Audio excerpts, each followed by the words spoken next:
Cain was born a prince, but fate had already marked him as a dangerous villain, destined to bring about the world's destruction and fall at the hands of one of three women. Upon learning this prophecy, the world turned against him, fearing what he would become. Many sought to end his life before he had the chance to grow, but one man stood against them all, his grandfather, the founding king.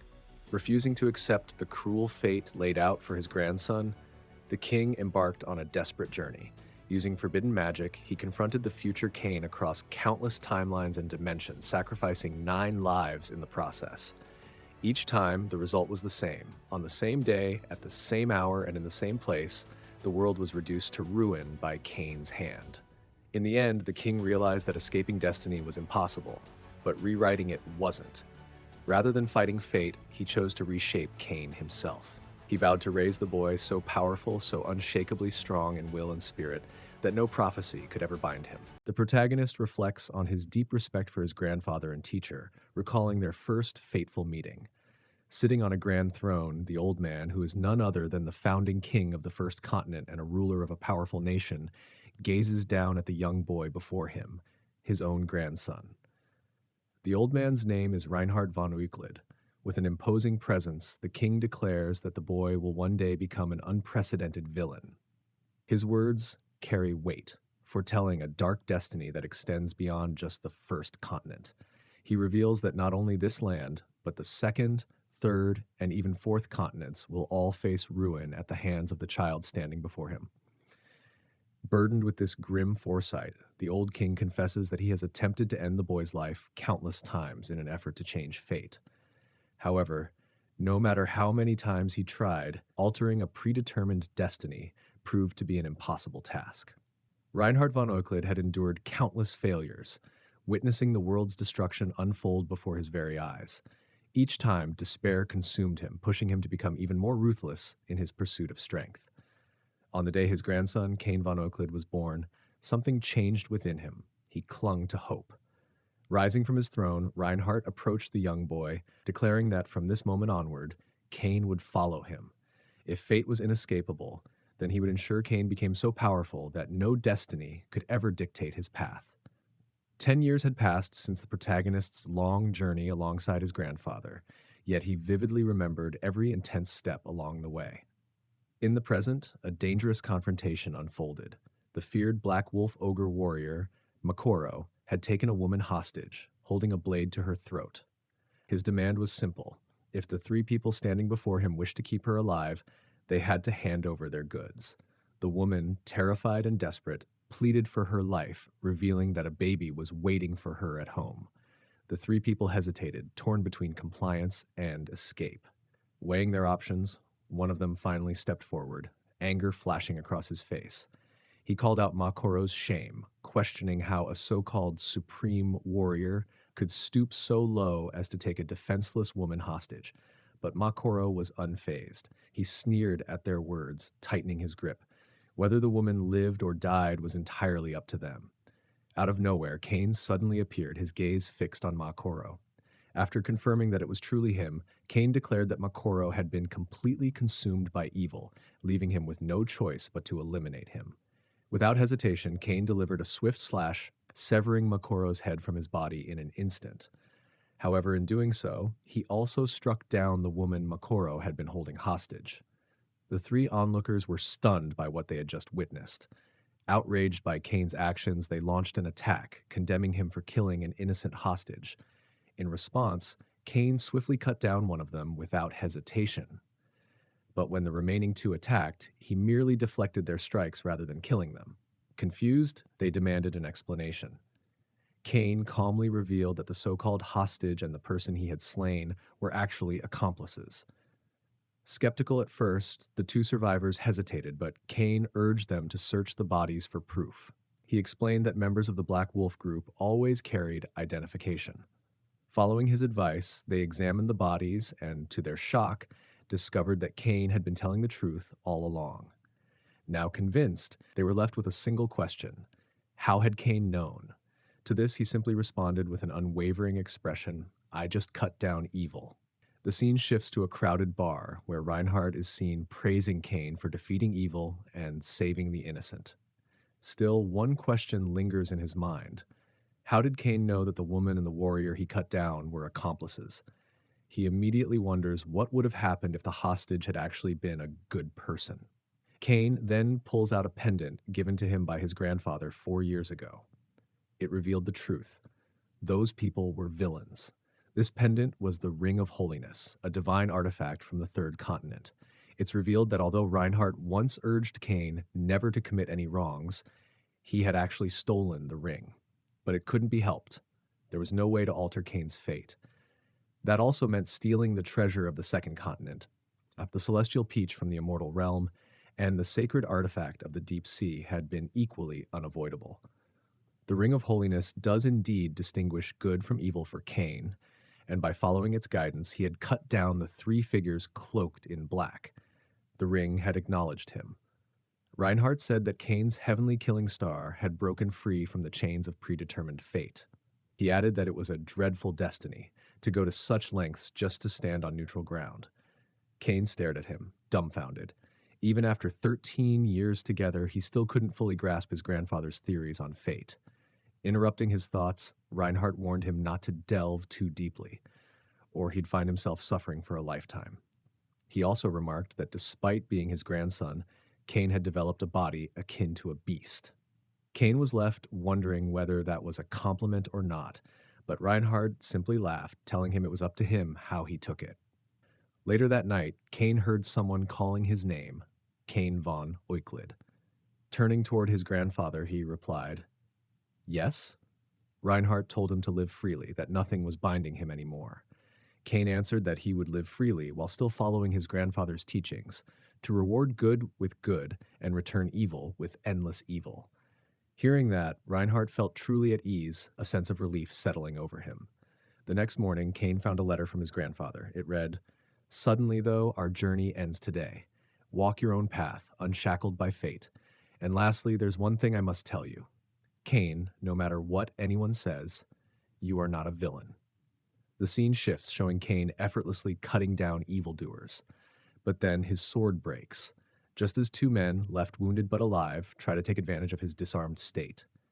As they charge at him, Cain uses the broken blade to slit one man's throat. The other attempts to stop him, but Cain pummels him instead, not killing him, but leaving him bleeding heavily. After dropping him to the ground, Cain remarks to himself how difficult it actually is not to kill, but simply knock someone out. He recognizes the man as a small fry, clueless and weak, especially because of the white aura surrounding him. Cain had seen him once before, during a chance encounter with his grandfather, so he decides to let him live, trusting the memory. Not far away from a high vantage point, a man watches Cain in silence. He's intrigued. How could an underage foreigner take down a black wolf ogre with a single strike? He mutters that Cain is no ordinary human. Then, noticing Cain sparing the man on the ground, he wonders aloud if Cain is deliberately leaving behind a barely alive prey, perhaps for someone else to finish. Suddenly, a girl appears behind him, addressing him as Master and urging him to hurry. Before leaving with her, he replies that there's somewhere he must visit first, then leaps off the cliff, with the girl following. Upon reaching the wounded man, the girl asks who he is, but the moment she realizes he's a member of the Black Wolf, her expression turns cold. Drawing her sword, she eerily asks if she should finish him off. Fortunately for him, the older man stops her, saying the law and government will deal with him. But the girl remained determined to kill him, so she asked the old man why he had refused her. The old man explained that it was a request from someone who had been attacked by the Black Wolf members. Upon hearing this, the girl was shocked, realizing that the person who killed them had sensed her master's presence from such a long distance. When they discovered the broken sword Cain had used, they realized he hadn't employed internal energy. If he had, the sword would have been protected. This revelation motivated the girl even further, confirming in her mind that Cain's martial arts and swordsmanship surpassed her own. The scene shifts to the central continent, a bustling place where people from every continent gather. It's renowned for displaying regional specialties and famous products from across the lands. There, among the crowd, is our poor main character, Cain, simply trying to reach the train station but struggling to navigate through the masses. Suddenly, A girl emerges from the throng and, in an overly flirty manner, asks if he's in trouble. She offers to tell his fortune at a 50% discount. Just as Kane is about to refuse, she mentions a fortune teller from the second continent who can see destiny. Hearing this, another girl with fox ears appears, claiming she can see others' destinies but not her own. At a glance, Kane realizes she belongs to the Silver Fox clan. However, she catches him staring and, thinking he might be interested, invites him to get a fortune reading together, even offering to pay for it herself. Despite the offer, Kane politely declines. The fox girl admitted that it was her first time in the central continent and doing everything alone felt a bit awkward.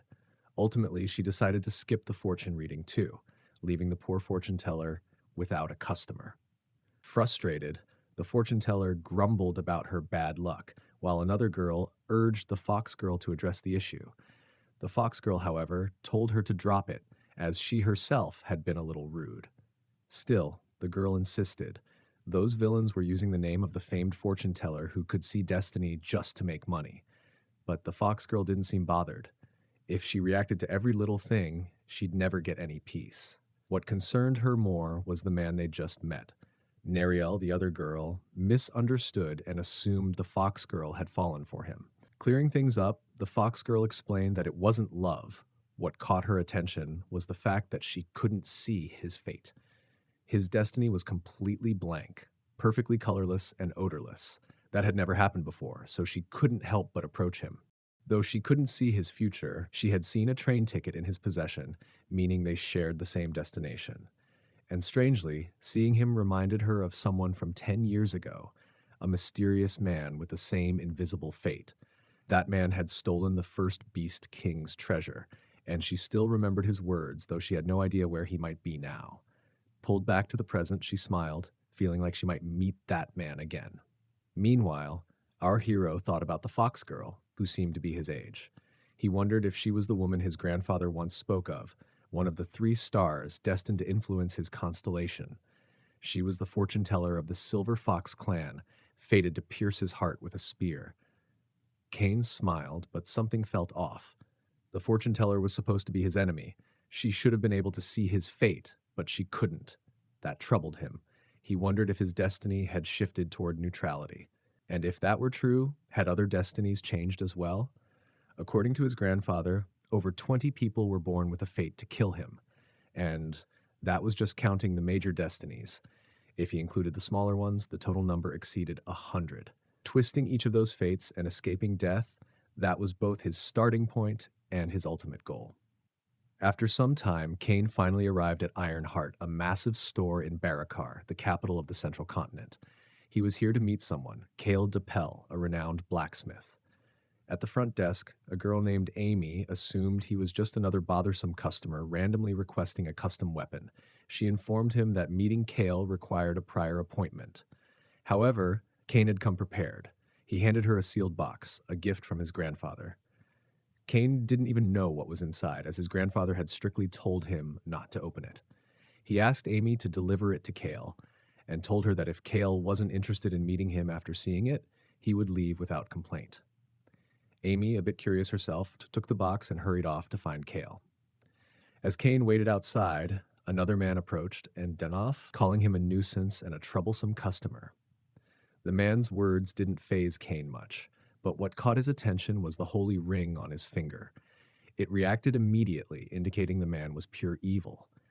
Kane was surprised that no one else around had noticed it.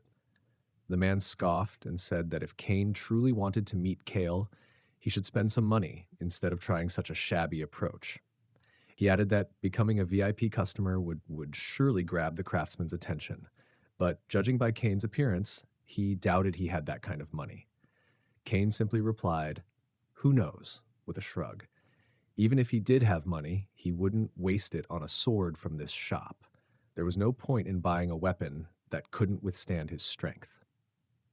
The man took that as an insult and challenged Kane to try out one of their weapons, assuring him that if anything went wrong, he would take full responsibility. Inside the shop, Kane looked around and eventually found a replica sword. It looked fancy on the outside, clearly designed to fool those who didn't know much about swords, but its poor quality was obvious to a trained eye. With just a single swing, the sword shattered into pieces. The man's face went pale. Despite being a replica, the sword wasn't supposed to break that easily. For it to fall apart from one swing left him completely stunned and clearly worried. Just then, Kale arrived, holding a wooden stick in his hand, demanding to know what the hell was going on. His anger wasn't aimed at Kane, it was directed straight at the man from the shop. Kale was furious. They weren't supposed to sell such poorly made duplicate swords, and now he realized the rumors about their defective weapons might actually be true. The man tried to pin the blame on Kane, but Kale wasn't having any of it. This incident couldn't be overlooked, and now the man had to be prepared to face the consequences for tarnishing the shop's name. They took him away, presumably to make him pay the price. Even as he was being dragged off, the man still grumbled that it was all Kane's fault. Kane, standing by, casually repeated that no matter how much money he had, he still wouldn't have bought a weapon from this shop. Kale raised an eyebrow and asked if he really said that. When Kane confirmed it with a simple yes, Kale returned the wooden stick to his back, saying he had high hopes for Kane. After all, Kane had brought a gift from an old friend. With a chuckle, Kale told him to pretend none of this ever happened and handed him a sword as a reward, one of the top 3 swords currently on display. He instructed Kane to take the sword and disappear. Kane didn't respond immediately, which led Kale to assume he didn't like the sword and was being sarcastic.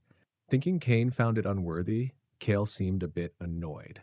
Kane quickly apologized, admitting his previous words may have sounded inconsiderate. He explained that he never meant to insult Kale's weapons. He was only stating facts. It wasn't just the swords here, but even some of the most famous blades couldn't handle his strength. To prove it, he swung the newly given sword once, and just like before, it shattered instantly. Kale was shocked, now realizing that Kane's strength was so overwhelming it had surpassed the sword's power. Later, they both apologized for their earlier rudeness. Kale now knew that Kane was Reinhardt's grandson and asked what the purpose of his visit was. Since Kane had brought the mistletoe branch, it must be something important. Kane, however, was unsure why he was here. His grandfather had simply told him to come. By the way, the branch he held was known as a divine treasure. Kane hadn't known this, but was certain of one thing. His grandfather likely stole it. The branch wasn't reacting yet, which is why Kane hadn't realized its significance. It was surrounded by a weak aura. This mistletoe branch was an excellent material, capable of being forged into a sword that could rival a divine weapon. 20 years ago, Kale had asked Reinhardt several times to allow him to forge a weapon from it, but each time Reinhardt refused. Now Kane was requesting that Kale create a weapon from it. As Kane had shown earlier, he couldn't work with metals due to certain reasons. No matter how good the sword, it would break before he could even swing it. The reason? 10 years ago, after consuming treasure from the deep sea, Kane became unable to handle metals. Iron or a chalcum or any material he touched would be destroyed. It wouldn't be an exaggeration to say that all existing weapons were made of metal, which meant he could never have his own weapon. Kale was unaware of all this, but decided to accept Kane's request. Now that he understood why Reinhardt had sent him the branch, he realized that weapons made from the mistletoe branch wouldn't be affected by Kane's condition. Kane, surprised that he could finally have his own weapon, had nearly given up on that possibility. This felt to him like his grandfather's last gift. Afterward, he stepped outside the store and found Amy with 2 other men. They were all panicking, so Kane asked why.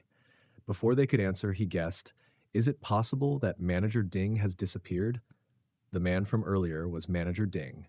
Hearing this, they began apologizing, thinking they had allowed the employee who had treated the customer rudely to escape. Kane, now understanding why they were so apologetic, realized they had mistaken him for a hired expert from the 4th continent. Most of them had difficult personalities, so they probably assumed they would be killed, which made Kane angry. To ease the tension, he told them it was fine and left without saying another word. Later, Kane bumped into a group that was after him. Someone had placed a reward of 3 gold ounces on his head, and the group had come to kill him. After some time, without even trying, Kane had killed all of them except for one man. The last man, trembling in fear, confessed that the others had threatened to kill his family unless he helped them. Cain had some questions and was prepared to spare him if he answered truthfully. Cain was even willing to swear an oath on his sword, although it wasn't his own. A sword oath made by swordsmen restricted a person's mana if broken. The more skilled the swordsman, the more severe the consequences. Cain quickly swore that if the man in front of him answered truthfully, he wouldn't harm him. The first question was simple. Who sent him to kill Cain? The man didn't answer immediately, but after a few prods with the sword, he finally did. It turned out that Manager Ding had sent him, but the request had actually come from a large organization with a base in the area. Manager Ding had used his connections to get these men to take the job. So, Manager Ding was also part of a criminal organization, which explained the black aura Cain could see surrounding him. Cain asked for the location of the organization's base, curious about where these men were operating. After receiving the location, Cain confirmed that the man was telling the truth. However, Cain had no intention of letting him go. As for the sword oath, it unfortunately didn't apply to Cain. His grandfather had given him the peach of the immortal realm, and after consuming it, his mana disappeared. Since the restrictions based on mana didn't affect him, the sword oath held no power over him. Cain had made a promise, but a promise from a villain meant nothing. With that, Cain killed him, and the sword finally broke down. In the next scene, we see Laon resting place. From the outside, it appeared to be just a regular lodging facility, but that was only the exterior and lobby. Using a hidden passage that led underground, one could find a gathering of the most dangerous criminals in the area. They hadn't even spared a child, making him a slave instead. In a private room of the gathering, Manager Ding was visibly furious. He had just received the news that the gang he had sent to kill Cain had been wiped out. In front of him stood a well-known expert from Alta. By the way, Alta was a criminal organization, and Manager Ding was a part of it. Manager Ding thought his boss must have high expectations of him, which was why this expert had been sent. However, Manager Ding soon realized that the expert wasn't there to deal with Cain. The mission given to the expert was simply to recover information. Manager Ding didn't know much more than that, but he did know it was related to the information taken by Ironheart. What Manager Ding hadn't reported yet was the real reason he had gone to Ironheart in disguise, to steal their information. Upon learning this, Manager Ding began to tremble, but the expert reassured him, saying he hadn't received any orders to kill him. There was no need to worry. He was only there to recover the information. After the memory check, the expert began to leave, causing Manager Ding to panic. If the expert left, who would protect him? But then, the expert paused. He noticed the silence outside the room, a silence that meant something was wrong. Actually, it was Cain telling the kid to keep his eyes closed for a while longer. Seeing Manager Ding's shocked expression made the man from Alta wonder if he knew the kid. The man remarked that the kid was too brutal for his age. However, Cain only laughed, pointing out that the one who takes pleasure in torturing others is the last to call something brutal. The man said he should have shown mercy, but Cain dismissed the idea. He stated that kindness is met with kindness, and evil is repaid with evil. Mercy doesn't suit him. The only thing Cain could offer was infinite malice. With that, Cain delivered a flawless blow, cutting through the man's neck so quickly that he never even saw the sword coming. Now, Cain was satisfied as he and Manager Ding were finally alone. Later, after some time, in Ironheart, Kale and Cain were discussing the data chip which contained the report Ding had created for Alta Group. The chip was a storage medium invented on the third continent and required a compatible device to access it. Since it was from before mass production, finding a tablet to read it would be difficult, but the information Alta had stolen was still on it. They had no idea what they were after, so they had to stay vigilant, unsure of when they would need to act. Kale asked about the child, noting that he didn't look like Cain's. Cain explained that he had saved the child from gathering and asked if he could leave him with Kale, since they couldn't trust the security forces after Alta's involvement. Kale agreed to look after the child.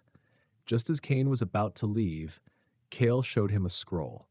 It was about the box with the mistletoe branch. Upon investigation, Kale had discovered a secret space inside the box, and this was what he found. Suspecting it might be Reinhardt, Kane thanked him and told him to contact him once he found a data chip reader before departing. The scene shifts to where Kane had killed Alta. The fox girl who had just arrived here was wondering who could possibly use force against Alta. Neriel commented that even if they were allies, they were still very brutal, so even if they were on their side, they couldn't rejoice too freely. The fox girl acknowledged that it might be difficult to communicate with this person, but she felt a familiar sensation. Neriel noted that it was a good thing to know there were others besides them who were hostile to Alta. The fox girl agreed, believing there might be others fighting to eradicate Alta. She actually hoped to meet that person. In the next scene, Kane is seen reading Reinhardt's letter. Reinhardt had already predicted that Kane had gone to the central continent, met Kale, and received the mistletoe branch. He also requested a sword and knew that Kane had encountered the Oracle, who could see fate. Reinhardt was aware that Kane must have clashed with Alta in Barakarl. Everything had unfolded exactly as Reinhardt had said, but Reinhardt also warned that Kane would lose his life to Alta. The scene transitions to Kane in the Mechanical Paradise, a shopping district where only goods from the Third Continent's advanced mechanical civilization were sold. Kane was extremely tired, as he had no mana.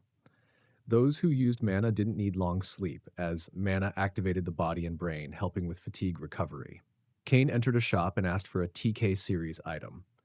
The shopkeeper was taken aback, explaining that the product had been released 27 years ago, and informed him about a shop, the only shop still carrying it. Kane entered the store, and not long after, the fox girl and Neriel arrived, looking for someone. They explained they were searching for tablet devices called TK series, but the shopkeeper had already sold the last one to Kane. Wondering who the buyer was, they decided to track him down. To get more information, the fox girl used her cuteness to charm the shopkeeper, asking if he could provide any details about who had purchased it. The scene changes to Kane inserting the chip into a device, which displayed personal information about the blacksmiths of Ironheart. Just as he was about to leave to tell Kale about it, the fox girl and Neriel found him. He saw Neriel and immediately understood that she was her bodyguard. The fox girl moved closer to his face and remarked that he became more mysterious every time she saw him.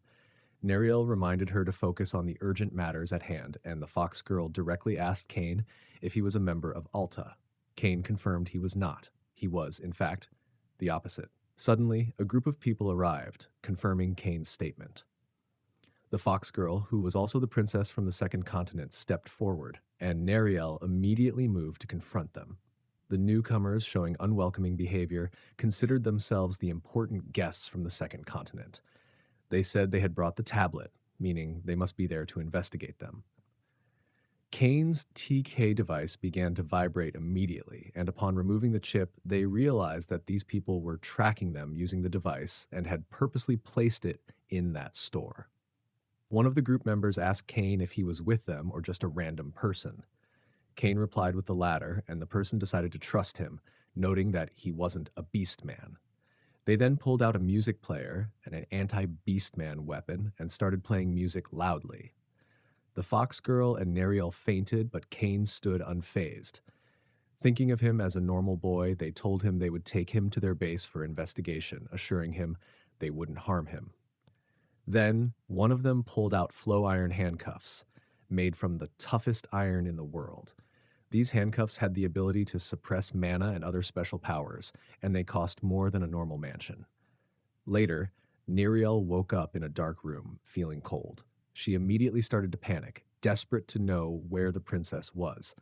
But she soon realized that she was trapped with flow iron handcuffs, which she knew she wouldn't be able to break. Kane, finding her in this state, explained the situation they were in and revealed that the princess had been taken away. Neriel hadn't realized Kane was also with her. She asked if he was opposing Alta, and he confirmed with a yes. He explained that they were targeting the person who had crafted his sword, making it a one-of-a-kind weapon in the world, something he couldn't let go of. That's why he was going to crush them. Neriel was shocked, thinking Kane had lost his mind, since the flow iron handcuffs were restraining them and even the Beast King couldn't break them. Kane disagreed, stating that it was still just metal and something like this couldn't restrain him. With that, he shattered the handcuffs into pieces. He even freed Neriel by crushing her restraints and then broke the iron bars, which only added to her trauma. I can't believe he's just a kid, she thought. Kane then guided her toward the source of the footsteps he had heard when the fox girl had been escorted away. In the next scene, the fox girl was tied in chains made of the same material as the others. One of the men was clearly enjoying her struggle and even expressed his desire to gouge out her eyes and gaze at them. The fox girl fired back, saying it would be more fun if she gouged his eyes out and played with them. The man, though knowing he would be in trouble, still decided to remove one of her eyes. As he approached with the tool, he suddenly sensed something behind him. It was none other than Kane, who immediately landed 2 powerful kicks, sending the man flying. Afterward, Kane crushed the fox girl's handcuffs and told her to go outside with the bodyguards. He couldn't let the priestess see what was about to happen. Once outside, Neriel hugged the fox girl, feeling a sense of relief. But then, loud, painful cries and screams echoed through the building, making them wonder what kind of interrogation was happening. A short while later, Kane emerged and suggested they leave the area. The girls were curious about the man who had been left behind, and Neriel decided to take a look. Kane warned her that she would regret it, and indeed, she did. What she found was a sight that was too gruesome to describe. Later, they arrived at the Atlas scoundrels' hideout, and no surprise, it had been difficult to locate. Kane commented that they were far enough now, ensuring no one would find them there. He wanted to discuss something important and first provided information about the device used to incapacitate both Neriel and the fox girl. The device adversely affected the bloodstream of beastmen, forcing them into an overload. Beastmen use a special technique to strengthen their bodies by enhancing their blood with mana, but Kane admitted that even he didn't fully understand the exact mechanism behind it. The ladies thanked him, but he shifted the conversation, revealing that he had uncovered Atla's objective. Their goal was the collapse of the central continent. They aimed to destroy it and forcibly dismantle the peace treaties among the 4 continents. Then, by using the influence of their organization on each continent, they planned to trigger intercontinental wars. Once the continents exhausted their military strength through these wars, Atla intended to rule the world. Kane now understood what his grandfather had meant when he said that he would lose his life to Atla. After that, Kane decided to take separate action. The girls insisted on staying with him, but he stated that he had something urgent to attend to. That urgent matter was the potential invasion of Ironheart by Atla, which meant he had to return immediately. The fox girl asked if they could meet again, and Kane agreed to see them the next night at 6 at Sarah's Tavern, located to the right of Block 3 in the central shopping district. As soon as he left, Neriel started comparing him to the Beast King. Meanwhile, the fox girl was adorably drooling over the fact that the only person whose destiny she couldn't see had saved her life. She made up her mind to definitely ask for his name the next day. Kane was then seen knocking at a door, wondering if Kale was inside. Kale appeared, looking like Santa Claus, only with black beards. Kane told him he had checked the data chip, and they went inside. Once inside, Kale grew visibly worried about whatever Atla was planning. Kane suggested hiding with the craftsman, but Kale rejected the idea. If the enemy realized their scheme had been discovered, they would launch an attack regardless. Even in hiding, they'd be tracked down. Besides, since Kane had already raided their base, they would now be hunting him desperately. Kane felt guilty for being careless, but Kale reassured him it was just the mistletoe branch that had thrown him off. He also told Kane not to worry about the sword. However, there was still one problem. Siritritan, a rare metal from the second continent. It was essential to neutralize the mistletoe branch's unique traits and was difficult to obtain. If Kane could find it, Kale said he could finish the sword within a week. Kane believed it was possible. The next day at Sarah's Tavern, Kane asked the fox girl if she could acquire the metal as soon as possible. She replied that it might take some time.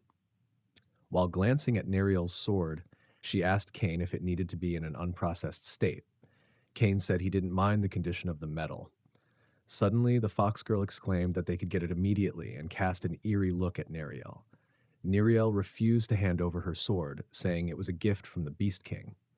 However, after receiving another vague threat, she reluctantly handed it to Cain.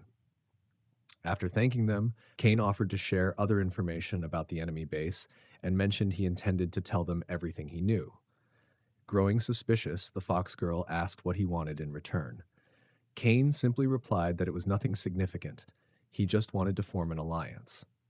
To face Atla, trustworthy allies were necessary, and Cain claimed he could tell by looking at someone whether they could be trusted. According to him, these two passed that test. They agreed to work together. Cain picked up the sword, and just before he left to deliver it, the fox girl handed him a map of the inn where they were staying. She also shared her name, Shea Vil Vistrin. Cain didn't think it was important to reveal his full name, so he simply told her he was Cain. In the next scene, Cain was seen walking after handing over the sword to Kale. Now, in just a week, his weapon would be ready, unbreakable, no matter how hard he wielded it. After all, it was a divine weapon. He arrived at the beastman's lodgings and knocked on the door, speaking a coded phrase. The lamb was sold out. Neriel opened the door. Inside, the room was filled with people. As Cain entered, he wondered why Shaw Python had appeared with the Bloodstream Suppression Squad. He decided to get to the bottom of it. Shaw Python, seeing Cain approach, panicked. Moments later, Cain beheaded him, shocking everyone in the room. Only after that did he introduce himself. Instantly, chaos erupted. Everyone began attacking him, including a girl who leapt at him, but Cain didn't go down without a fight. He made sure not to injure anyone else during the scuffle, while Neriel stood aside, silently watching and waiting for the misunderstanding to clear. Another man moved in to strike, but Cain stopped him by explaining that Shaw Python had been a spy. The group was skeptical, finding it hard to believe. To back up his claim, Cain brought up the Jeffrel School, a research institute focused on body-based magic. He explained that among their repertoire existed a unique spell, body transformation magic. This magic implanted a special stone created by the Jeffrel School, allowing a person to replicate another's structure, face, and even 10% of their unique mana signature. As Cain shattered the magic stone, the man's form reverted to normal. Everyone stood in stunned silence. Cain had been telling the truth, but two immediate questions arose. First, as a swordsman, how had he recognized a spell from the Jeffrel School? And second, why hadn't he mentioned the man was a spy before killing him? The answer to the first was straightforward. Cain had mastered all 7 magic schools that existed on the first continent. As for the second, it was more complicated. He explained that it was an obsessive-compulsive reaction, something beyond his control. His grandfather had taught him to never hesitate when confronting evil and to trust his instincts. As a result, whenever he sensed something wicked, his body often moved on its own before his mind could catch up. Neriel, however, pointed out that he still needed to explain himself before taking action. Cain apologized and admitted he would try to restrain himself better during future operations. With that settled, the topic shifted to the princess, who was currently on the top floor, praying under the full moon. Suddenly, Neriel realized something. If a spy had managed to infiltrate the building, then there was a strong chance someone might also target the princess. Alarmed, she rushed upstairs. When she opened the door, she was relieved to find the princess safe and unharmed. But later, it was revealed that the princess had indeed been attacked. However, she eliminated the intruders with ease. Given her current state, defeating her was nearly impossible. When she found Neriel at her door, the princess assumed that the lower floors had also been attacked, though the situation wasn't quite like that. Neriel then explained everything to her. Out of nowhere, the princess mentioned that she had just discovered another person inside the tower, someone who had completely hidden their presence. Without waiting for Neriel's response, she dashed toward the lower floor. The reason for her urgency? The one hiding so stealthily was none other than Cain. According to Neriel, under the full moon, the princess's power could rival the Beast King in his prime. She worried that even Cain might not be able to handle her in his unguarded state. The princess soon located Cain and even launched a kick at him, but Cain casually blocked it, like swatting away a balloon. Immediately realizing her mistake, the princess began apologizing, assuming Cain was an intruder. Meanwhile, Neriel was left dumbfounded. She had just witnessed Cain effortlessly stop a strike that even the Beast King couldn't block so easily. That raised a troubling question in her mind. Could Cain actually be more powerful than the Beast King himself? Later, Neriel and Cain informed the princess that they had uncovered a spy among them. They suspected that the Jeffrel school's transformation magic might be the reason the princess was unable to read that man's fate. As many already know, the princess has the ability to see fates as long as the person is within her line of sight. No additional conditions required. To put it simply, the power of fate is tied directly to an individual's unique mana. Even if someone tries to suppress or hide their mana, their fate still becomes visible. Anyone who possesses mana cannot escape her gaze. Neriel scolded the princess for revealing such sensitive information so casually, but the princess clearly had no intention of stopping. So Neriel turned to Cain and asked him not to share what he had just heard with anyone outside the group. Suddenly, Cain sensed something and stood up. The princess and Neriel were confused, having no idea what he was reacting to. Cain then revealed that they had been surrounded. However, they weren't actually surrounded yet. About 1.5 kilometers away from the inn, 3 members of Atla were approaching. These were the ones responsible for sending the earlier spy. Among them was Rushed, the Holy Sword of Genesis, an executive of Atla and ranked 12th. After some tense conversation, 2 of them began arguing over the lack of any report from the spy. Their fight escalated until Rushed calmed them down. But just as they were preparing to launch their assassination attempt, one member noticed something horrifying. Their leader had just been killed in a single strike. Turning around, he saw that his other teammate was also already dead. When the last Atla agent turned around, he was stunned to find Cain standing right in front of him. In a panic, he launched an attack in hopes of defending himself, but he was no match. Just like his teammates, he too was swiftly killed by Cain. After the fight, Cain picked up Rushed's sword. It looked like a high-quality weapon, and he figured it might last him around 3 days, give or take. Back at the inn, Neriel was already on edge. She concluded that their base had likely been compromised and suggested abandoning it. She gave instructions to dispose of anything that might reveal sensitive information and to only take the essentials when relocating. When Cain returned, the group asked if he had managed to scout out the enemy positions and identify their commander. They assumed Cain had gone ahead to gather intel for the upcoming battle and were preparing for a major fight. Cain casually responded that there was no need to worry. He had already dealt with the attackers. In fact, he'd eliminated them all within just 3 minutes. His words didn't quite register at first, but once they noticed the sword he brought back as loot, reality hit them hard. That sword belonged to none other than Rushed, the saintly sword master, and a high-ranking executive of Atla. The sword's name was Reshibertan, an enchanted blade said to cut through anything. Without hesitation, he killed everyone in his path. The princess, who had been praying until then, suddenly stood up, her true form revealed. She was ready to fight, telling Cain to leave the rest to her. She hadn't heard their conversation, unaware that Cain had already taken care of the enemies. Meanwhile, far away, in a small inn in the capital of the Second Continent, Thunder Emperor Van, an executive of Atla ranked 8th, received the news that Rushed had been defeated. Van, a powerful figure, hadn't expected this outcome, but he had also heard that the princess was born with even stronger blood than the best king. It was possible she had awakened her power and was the one who defeated Rushed. Originally, they had been after the princess, but with Rushed's defeat, their plans had been disrupted. Van decided to leave everything to the woman in front of him, wanting to focus on his own work. What exactly he had been working on, however, remained a mystery. The next day, Cain found himself at the outskirts of Barakal in a forest ruin. He was alone because the day before they had all decided to separate and meet again at the agreed location. Arriving 2 hours earlier than the appointed time, Cain chose to spend the waiting period in self-reflection. Self-reflection, a practice of observing without subjectivity, was meant to align one's essence with truth. He was doing this to find an answer to a question his grandfather had asked him long ago. Which comes first, the body that follows the mind or the mind that follows the body? Well, he was close to figuring it out. Meanwhile, Princess and Nariel were traveling when the princess, exhausted from awakening twice in one day, sensed a strange aura. Following it, they found Cain. The sight before her took the princess by surprise.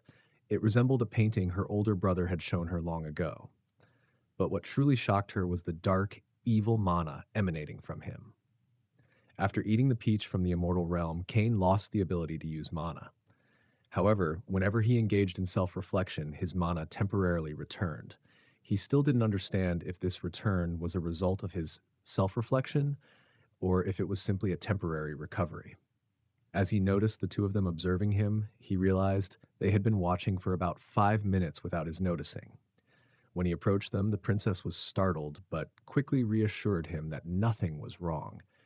She had merely been deep in thought. 20 minutes later, everyone had arrived. They were actually late, and it was all because of Cain.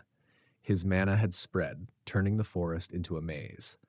The mana was like nature itself. Without wasting any time, the group got down to business. The princess was still wondering about what she had seen earlier, whether that dark mana really was Cain's. However, she trusted him and didn't dwell on it. They were planning to leave the area soon, as the royal airship would arrive in 4 days, so they needed to make their way out for now. The supply officer, communication officer, scout, and alarm magic device officer were all present. Thanks to the scout and alarm magic device officers, they learned that Atla had been on the move. Fortunately, they weren't heading their way, but were causing trouble in the capital's bustling district. The real issue was at Ironheart, where Cole and Amy were in serious trouble. Atla wanted to sign a contract with Cole, and they were blackmailing him. If he refused, they threatened to throw Amy into the forge, where blacksmiths heat iron. Outside of Ironheart, members of the self-defense group from the central continent were stopping customers from entering, claiming it was a holiday due to an unresolved problem at the forge.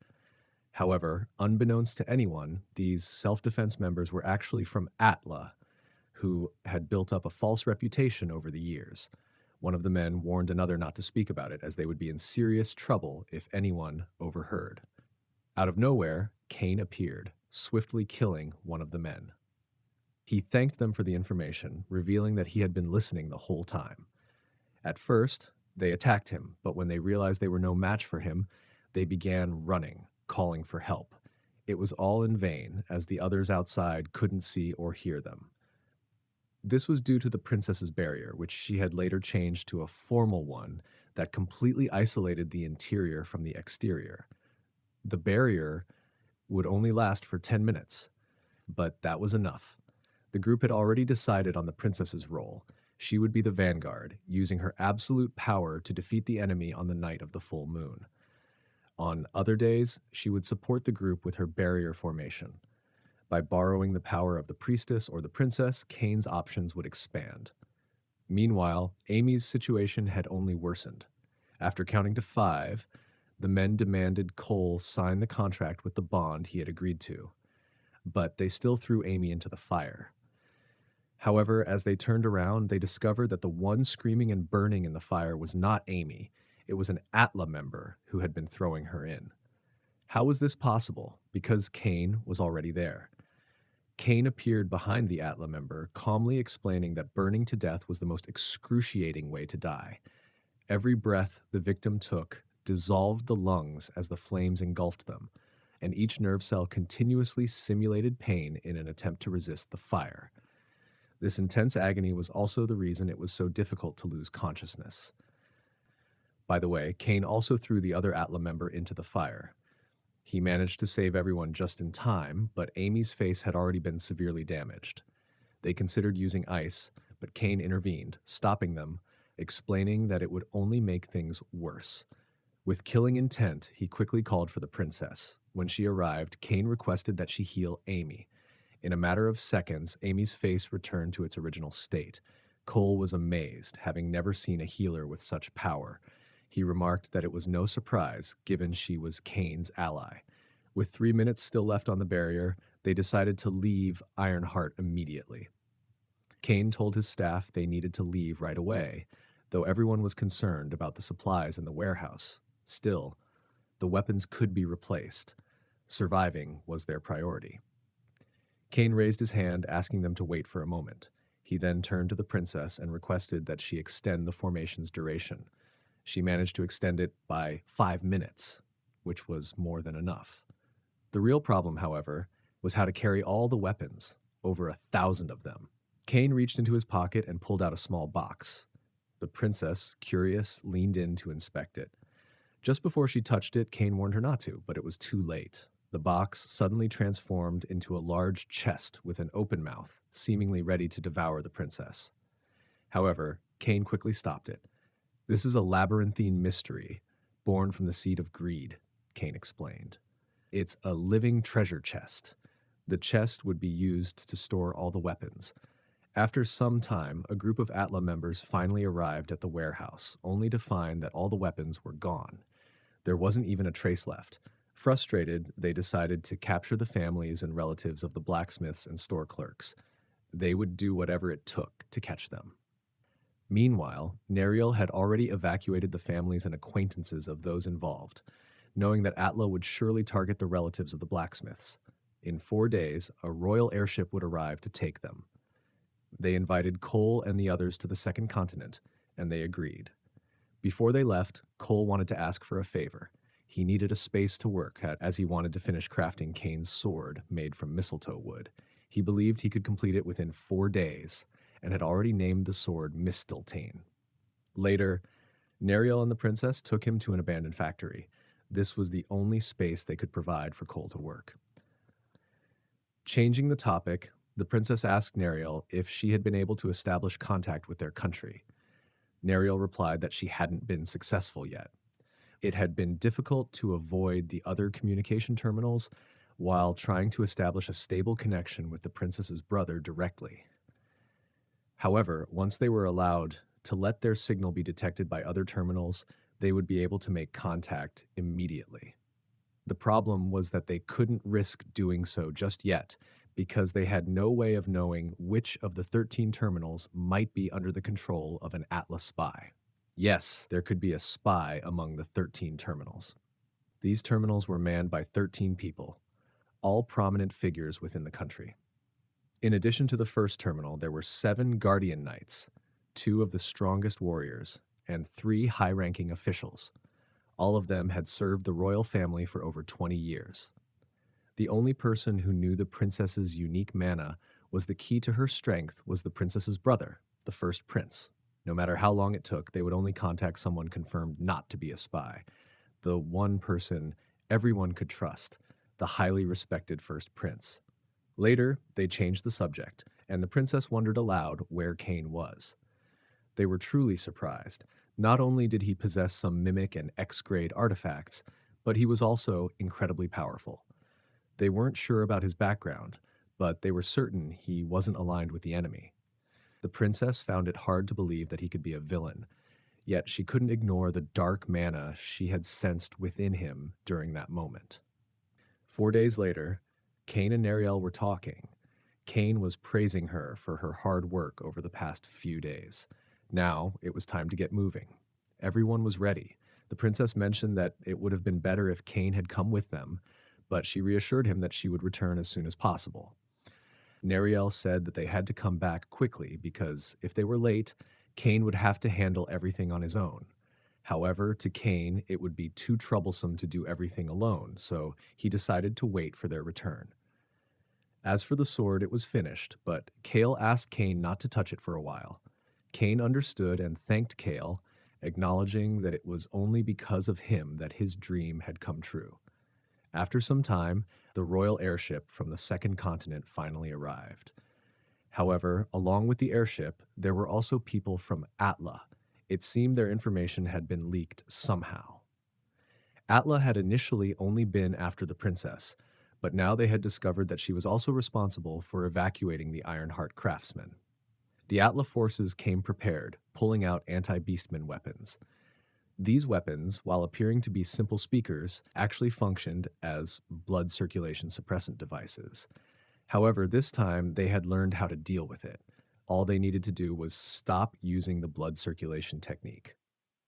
The people from Atla found the situation more annoying than anything because, at first, They had been told that using the suppressor device would be enough to deal with the princess. Now they realized they had to deal with more than they expected. Everyone was ready to fight, but the princess had other plans. She instructed everyone else to fall back, saying she had a way to buy some time. Her formation wasn't affected by the suppressor device, so she quickly set up a protection formation called Genbu. With this, no one from Atla would be able to step foot inside. Meanwhile, Kane was in the abandoned factory, staring at the sword Kale had told him not to touch. He couldn't afford to wait around for a whole month, and he also had Black Fang with him, which he borrowed from Nariel.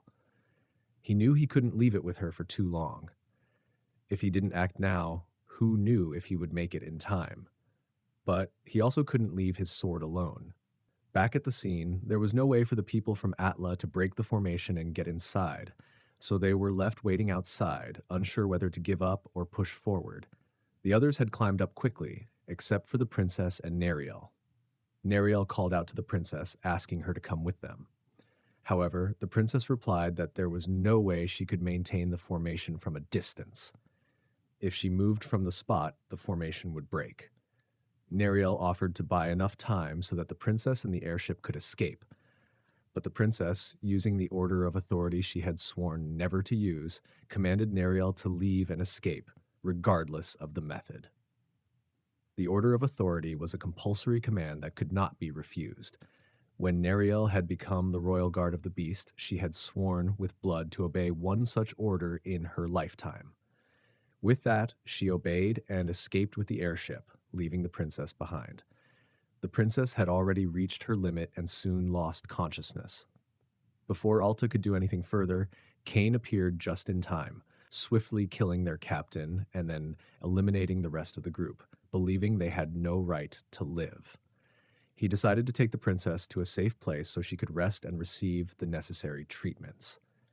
Meanwhile, Van, the executive ranked 8th in Alta, was fuming after hearing that they had failed to capture the princess.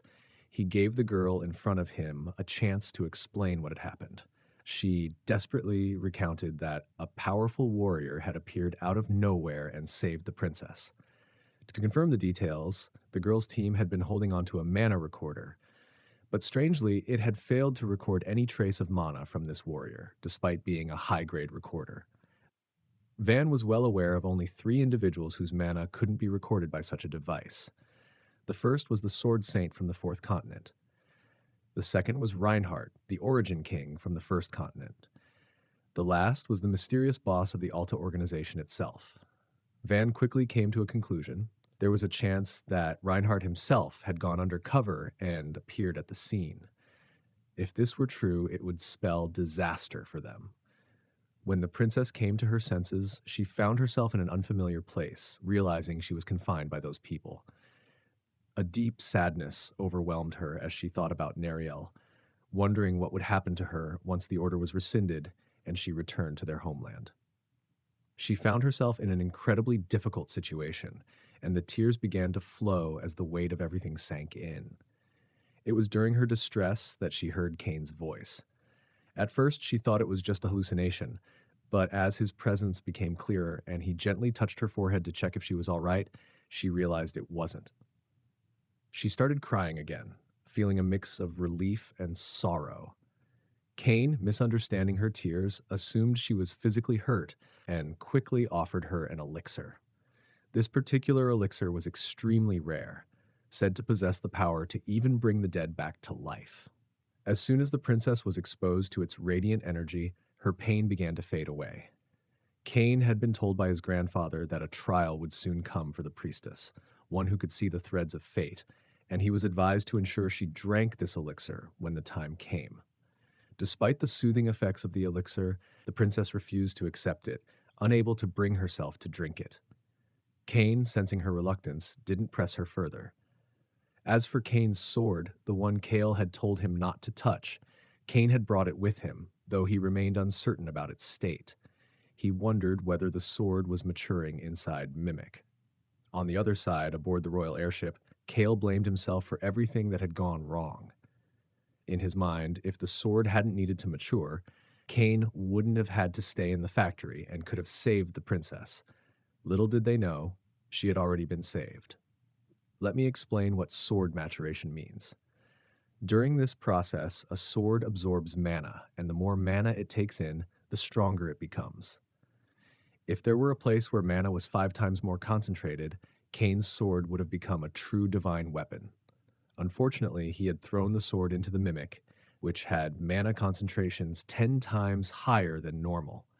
The sword began to glow brightly in the mimic, and when Cain realized that the maturation process was being accelerated, he decided they could move immediately, as the sword would soon be in his hands. The princess had no idea where they were headed, so Cain explained that it was the perfect time to attack Alta's base central continent, which could be practically right now. He then guessed that if the executive had been present during the airship attack, they would have helped, meaning they were likely on a different mission, far from the central continent. Cain asked the princess to cooperate with him as he needed her help. Naturally, she agreed. In the next scene, we find Alta's surveillance base on the outskirts of Barakal. The entire staff was in a panic, desperate to find the princess at any cost.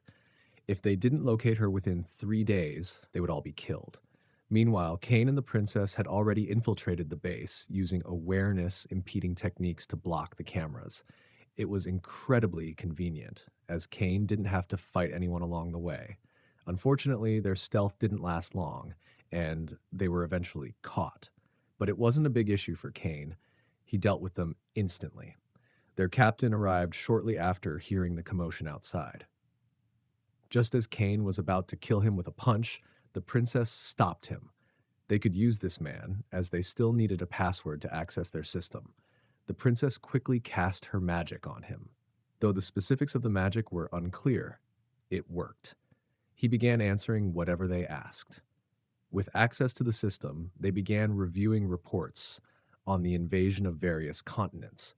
The information was presented as percentages, and for the first continent, it was 99%.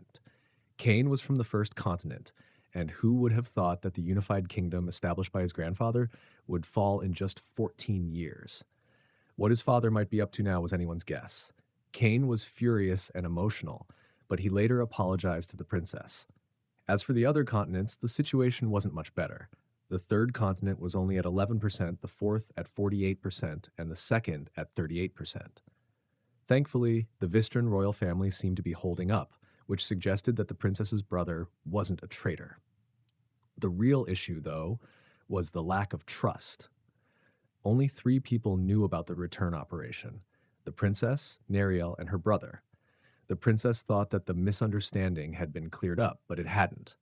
Neriel wasn't aware of the situation, and if she became convinced that the first prince was a traitor, no one knew what would happen. The princess knew she had to inform her father immediately, as any delay could cause distrust within the royal family. Alta would undoubtedly exploit this, leading to the second continent's fall. But there was a problem. They had no way to communicate with her father. Out of nowhere, Cain suggested they head to Alta's headquarters in Barakal, which was also their largest base, with over 1,000 members. Why? Cain's plan was to break through their ranks and secure a communication device before Neriel reached the second continent. Time was running out. They had only 8 hours left before the airship reached its destination. At Alta's central headquarters, chaos erupted as everyone scrambled to find the princess. The commander was demanding that they locate her as quickly as possible, but a group requested more time. That was impossible, according to the commander, because a certain person was on their way to the central continent. Not long after, another group from Alta arrived, the team that was supposed to be guarding the post. But they explained that it was the commander who informed them that invaders had arrived and ordered them to head to the basement immediately. This was all part of Cain's plan. He was behind it all, believing that by gathering everyone in one place, he could eliminate them all at once. As he entered the basement, the door shut behind him and the electricity went out. It was Princess Dovan who had cut the power. She also activated the sensory enhancement talisman she had given Cain, allowing him to see in the dark. One by one, he started killing everyone. On the other side, the princess watched, but all she saw was someone evil, someone who took pleasure in killing. Her suspicions grew. She remembered the time she had seen the dark mana within Cain. Was this his fate? Everything now pointed to Cain being evil. Cain had finished off most of the group, leaving only 3 people hiding. He baited them, promising to forgive anyone who apologized. They all came out at the same time, apologizing, leaving Cain no choice but to kill them. He had nearly wiped out everyone, and it was more than usual because he had to rely on his hearing for the entire fight. Princess had given him a talisman to enhance his ability to see in the dark, but it didn't work at all. When Cain stepped out of the basement, he was surprised to find the princess waiting for him outside. He had told her to just go. However, the princess didn't waste any time beating around the bush. She asked him directly if he enjoyed killing people, since everything she saw earlier suggested he did. Cain tried to deny it, but before he could say more, Van, ranked 8th and an executive of Alta, appeared. Without hesitation, Van attacked Cain with his lightning attribute. Van's plan was to take out Cain first, then capture the princess. But Cain wasn't about to be taken down that easily. The audacity of Van to think he could defeat the protagonist with just a lightning attack. After the smoke cleared from the blast, they discovered Cain was completely unharmed. He swiftly countered, punching Van and pinning him to the wall.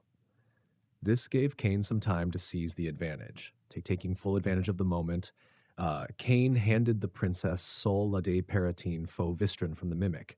It was a sacred item from the first Beast King. Why did Cain have it? His grandfather had stolen it from the Beast King in order to purify Cain's true nature, but his grandfather had also told him that one day he must return it to the princess. The first Beast King's sacred item had the power to awaken the dormant blood of the Vistron. The priestess who wielded it would undoubtedly become the strongest Vistron to have ever lived. Cain told her that he would explain the details later. For now, she should just accept the item and save him later, as he would likely be unconscious after finally defeating Van.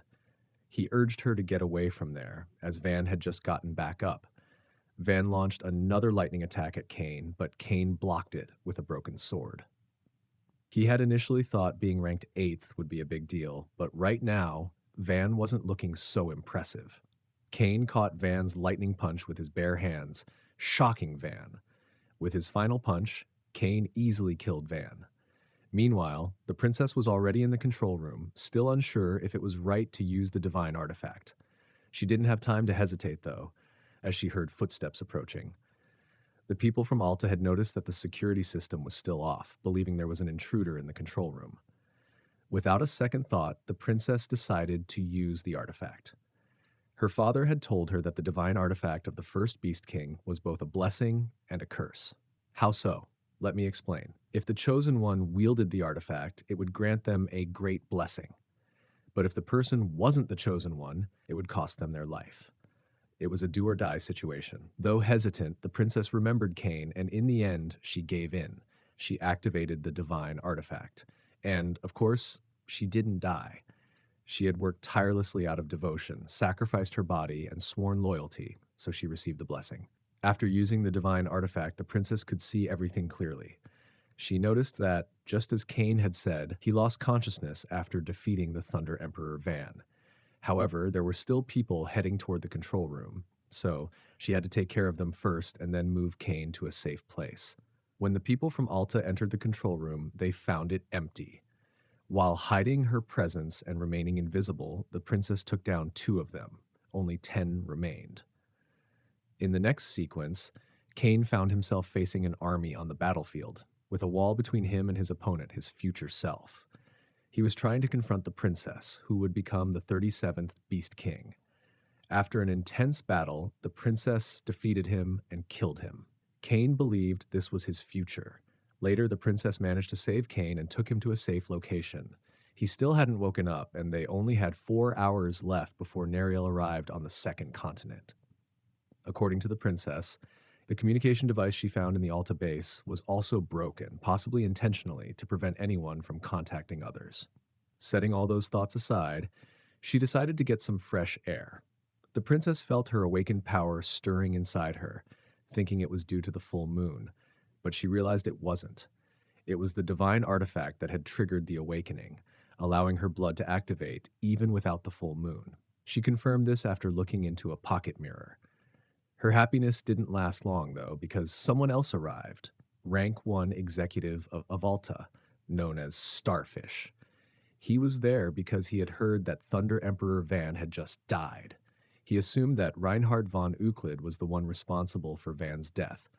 Starfish demanded the princess tell him where Reinhardt was, but she had no idea what he was talking about. There were only 3 people who could kill the Thunder Emperor so mercilessly: the boss of their organization, the sword master of the Fourth Continent, and Reinhard von Euclid, the supreme ruler of the First Continent. Right now, the only one whose whereabouts were unknown to Starfish was Reinhardt. Starfish was certain of his assumption, but the princess tried to explain that he was just misunderstanding the situation. He, however, believed she was working with Reinhardt. He also noticed she was trying to protect the cave behind her, so he thought Reinhardt must be inside, hiding. Throwing the princess aside, Starfish aimed to throw a steel spear into the cave. The princess tried to intervene, determined to protect Kane, who was unconscious inside. Unfortunately, Starfish succeeded in throwing the spear, and it nearly struck her. She barely managed to dodge the attack, thanks to the divine artifact. Starfish, uninterested in the princess, still threw the spear into the cave. The force of the spear destroyed the entire cave, but there was no reaction from inside. The reason? Someone who could defeat the Lightning Emperor wouldn't die that easily. On the other hand, the princess was furious. She couldn't believe she hadn't been able to protect Kane, who had trusted his life to her. She was ready to kill this Starfish guy, or whatever his name was, but he wasn't making it easy. He began throwing multiple spears toward her, and dodging them took all of her effort. Just when the situation seemed to be escalating, they heard Kane's voice from under the rocks. Kane had just woken up, and he was in a terrible mood, frustrated by the long, bad dream he had just endured. He needed something to vent his anger on. Starfish recognized him immediately as Reinhardt's kid, and he was shocked. Kane should have been dead, according to the world. The Shrine Maiden had announced Kane's death at the hands of his grandfather, Reinhard von Euclid. But here Kane was, alive and standing in front of him. This meant Reinhard had lied to everyone to protect Kane. Starfish's desire for revenge grew stronger. He was now determined to present Kane's head to Reinhard as the ultimate act of revenge. The princess wanted to help Kane, but recalling the previous fight, she realized she would only be a burden. So she decided to wait for his return, telling him she'd be there when he came back. Starfish was confident he would win and threw another barrage of spears at Kane. However, Kane tried to defend himself by cutting through the spears with his sword. To his shock, the sword melted in an instant, and he was struck by a spear. Starfish's ability, Metallic Massacre, allowed him to destroy any metal and absorb it as his own power. He could even affect the metal in Kane's blood, making the situation even more dangerous. This power was extremely rare, and Starfish had gained it with the sole purpose of killing the tyrant Reinhard von Euclid. It was similar to the deep-sea treasures Kane had absorbed, but instead of disassembling materials, Starfish absorbed metal. In the heat of battle, Kane found it impossible to disassemble the spear while he was under attack. His only option was to strike first, but Starfish was quick to shut him down. His powers were versatile, functioning both as a defense and an offense, making it nearly impossible for Kane to land a blow. Despite the strength of Starfish's ability, Kane was determined to find a weakness. It took some time, but Kane noticed that Starfish was adjusting the strength of the protective layer around him by manipulating the metal. Even though it only took Starfish 0.1 seconds to make these adjustments, Kane realized this was his opening. Using his incredible speed, Kane moved in and, in a flash, landed a powerful punch on Starfish. Starfish went flying through the air, clearly stunned by the unexpected strike. Starfish wasn't hurt at all because his body was as hard as metal, so he took no damage from blunt attacks. Kane began thinking about what the Starfish's weakness could be. He had already tried attacking with swords and striking, but nothing had worked, and now he was completely out of mana, unable to use any magic. With no other options left, he had no choice but to rely on his sword. He opened the mimic, and the sword emerged. The blade, now fully manifested, was the divine sword known as Mistiltine. The Starfish, furious, assumed Kane was mocking him, especially as a wooden sword suddenly appeared out of nowhere. However, it soon became clear that this wasn't just any ordinary wooden sword. With no mana left, Cain swiftly sliced off the starfish's arms. The speed and efficiency of his strike were astonishing.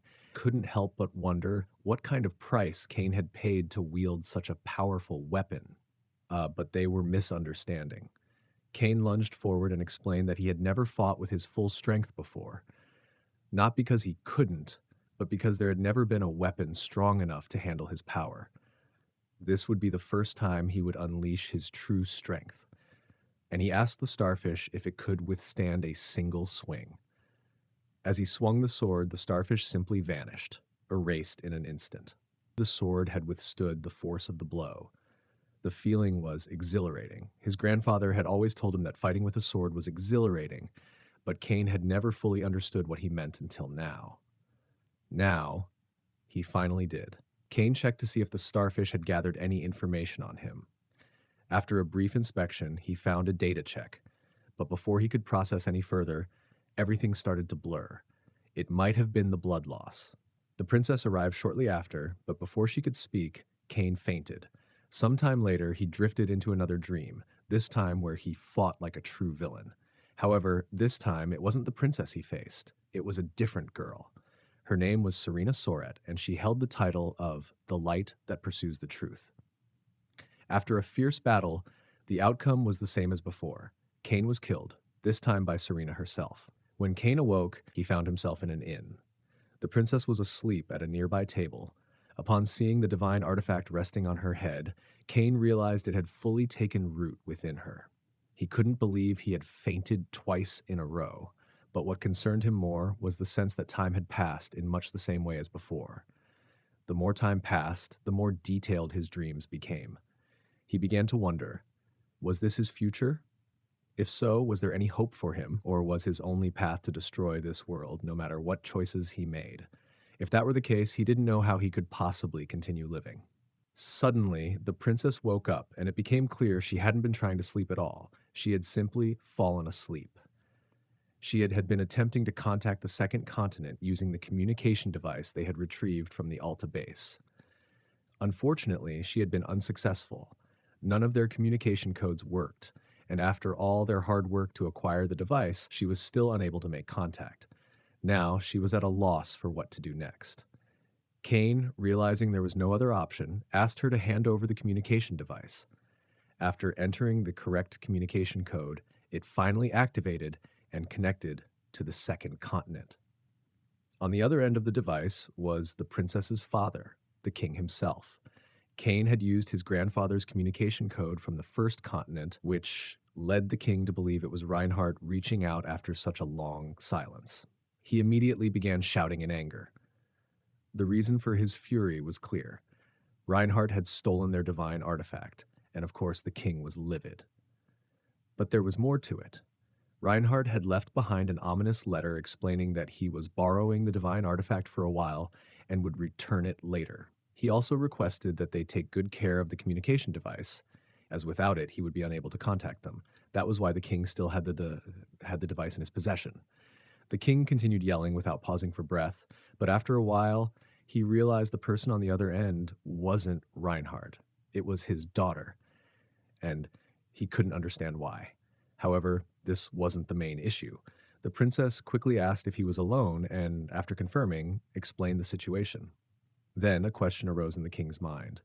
Why did his daughter have the communication device that was supposed to belong to Reinhardt? The princess didn't know how to answer, so Cain whispered in her ear, suggesting she make something up. As he whispered, she turned red. Being half fox, her ears were a sensitive spot for her. Embarrassed, she managed to come up with something, though she had no idea that Cain didn't understand beastly language. After hanging up, the princess learned that Cain was Reinhardt's grandson. Not long after, she began talking about how much they resembled each other, claiming that she had known from the start that there was something familiar about them. The princess asked why Cain hadn't let her explain everything to her father. After all, Reinhardt hadn't stolen the artifact with the intention of keeping it. He planned to return it. However, Cain pointed out that it was better if they didn't reveal this, since the Beast King was known for his short temper and eagerness to fight. Later, They decided to analyze the data chip they had retrieved from the starfish. As they sifted through the data, they found a video featuring Serena Soret, one of the 3 individuals Kane was strongly connected to. But why was she even in the video? It turned out that Alta had been investigating her activities. The data chip also contained information about Kane, declaring him dead, an error based on incorrect information from the Maiden. Just as they were about to shut off the device, they discovered that the invasion rate of the third continent was listed as 0%. This meant that the information they had received from the Barakal Alta base was wrong. Kane suspected that the starfish data was more up to date. Recently, the third continent had recovered all the crucial machinery that Alta had stolen and reclaimed factories just 3 hours after Alta had conquered them. The question now was, who had managed to push them back?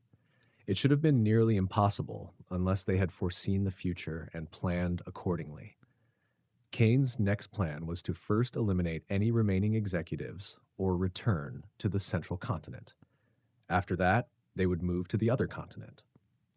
According to the king, the boss that Starfish had mentioned would likely return to the central continent once he heard the news of their deaths. The boss of Alta was a mysterious figure. No one knew their age, name, or even gender. All they knew was that they were called the Absolute One and wielded a powerful weapon. Kane still didn't know if he could compete with this boss, but if he encountered him now, it was highly likely he would die. He also couldn't forget the note his grandfather had left him, warning that he would be killed by Alta. Kane returned the talisman the princess had given him last time, which was meant to enhance his senses, and lied, saying he hadn't used it. The princess began to think deeply, and she finally understood. She realized she had completely misunderstood his intentions and had assumed he was enjoying the violence, not knowing what was truly happening. Without giving it much thought, they decided to go back to sleep, knowing that it wouldn't take long before Alta's executives flooded into the central continent. As Kane had expected, after receiving the destruction report of the central headquarters, 4 mid-level executives were dispatched to investigate the damage. However, during the investigation, the executives were found dead. The person who discovered this believed it wasn't an incident, but rather an accident. He then sent a request for support from the higher executives. Just as the request was sent, Kane killed him too. By the way, for those who might not know, Kane was also the one who killed all the middle-class executives. Meanwhile, after seeing the request, Alta's boss, also known as the Absolute One, was excited at the prospect of meeting the person responsible for killing all the executives.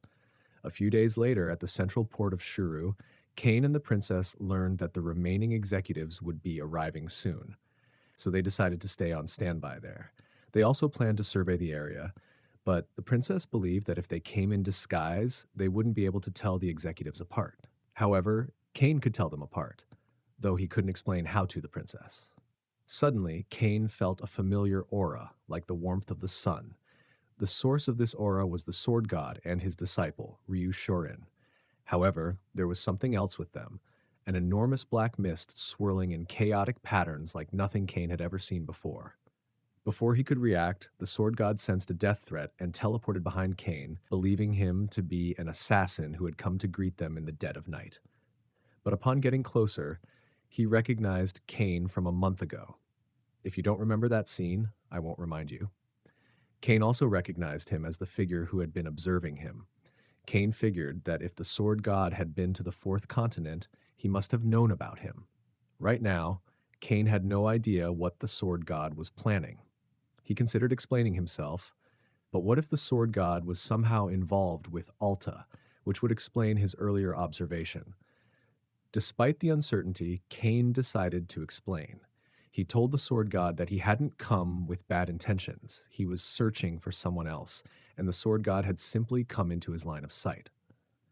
Then Ryu Shorin, the sword god's treasured disciple, arrived and declared that this couldn't be a coincidence, as they had been only 7 to 8 kilometers away from Kane.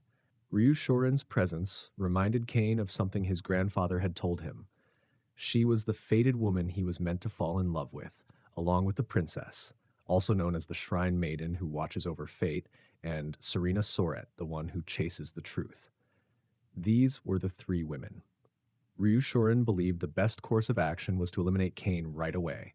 In her eyes, he could easily be part of Alta, and they couldn't take that risk. However, before things could escalate any further, the man with the dark aura from earlier also arrived. It turned out he was another disciple of the Sword God.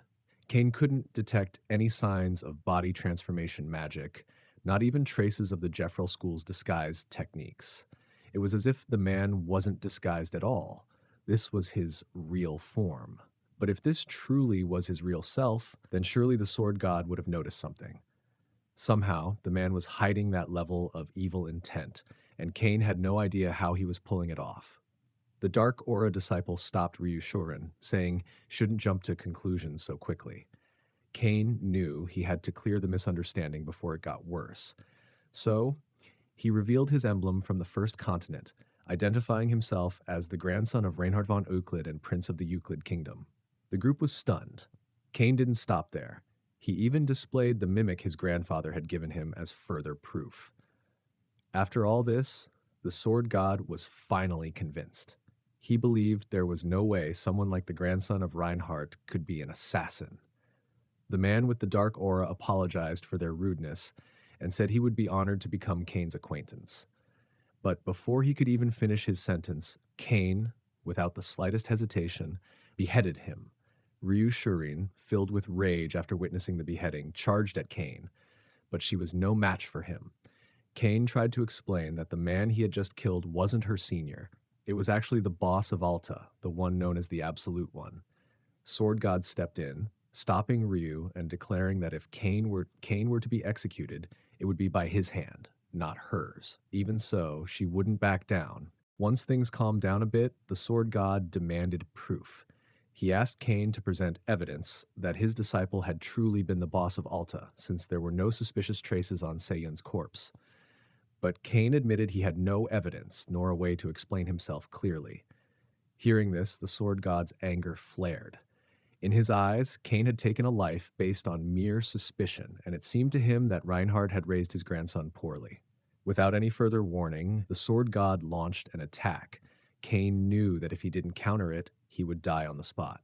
Just as the blade was about to strike, Kane's mana suddenly surged back to him. He managed to block the blow with his sword. The Sword God jumped back, preparing to strike again, but before he could, his arm was severed. Everyone froze. The question on everyone's mind: who cut off the Sword God's arm? It was Seiyun. Despite his head being gone, he was still standing, sword in hand. He looked straight at the Sword God and declared that Kane's head belonged to him. The scene shifted to a flashback. Kane and his grandfather deep in discussion. For the first time, his grandfather told him about a powerful crime syndicate ruling over the central continent, known as Alta. As for Alta's mysterious boss, the Absolute One, no one had any real information, neither about his abilities nor his true intentions. Even Kane's grandfather admitted he knew nothing about him. He wasn't supposed to be a part of Kane's future at all, but Kane's actions had clearly altered the course of destiny, causing this chaos to erupt. That's why his grandfather warned him to stay cautious. The Absolute One might have powers Kane couldn't begin to understand. Back in the present, Kane felt thankful for the warning, though he never expected immortality to be one of those powers. Ryushorin initially assumed Seiyun was under some spell, but the Sword God quickly corrected her, stating that the man wasn't even Seiyun to begin with. Then Seiyun spoke. He insisted he was Seiyun, the loyal disciple of the Sword God. He even recalled personal memories from the past and finally revealed his true form. The body the Sword God had known was nothing more than a crafted disguise, one he had prepared long ago for the moment he would kill his master. Without saying a word, the Sword God launched into battle, using everything he had. His instincts were sharp, his strikes full of precision, but none of it was enough. To everyone's shock, the Sword God was completely outmatched. Seiyun fought like someone on an entirely different level. Sword God felt a deep sense of sadness. Even with his instincts, he could sense the mysterious power before him, and now with one arm lost, he could no longer defeat his disciple. Realizing this, he told Kane and the others to escape with everything they had. He would buy them time.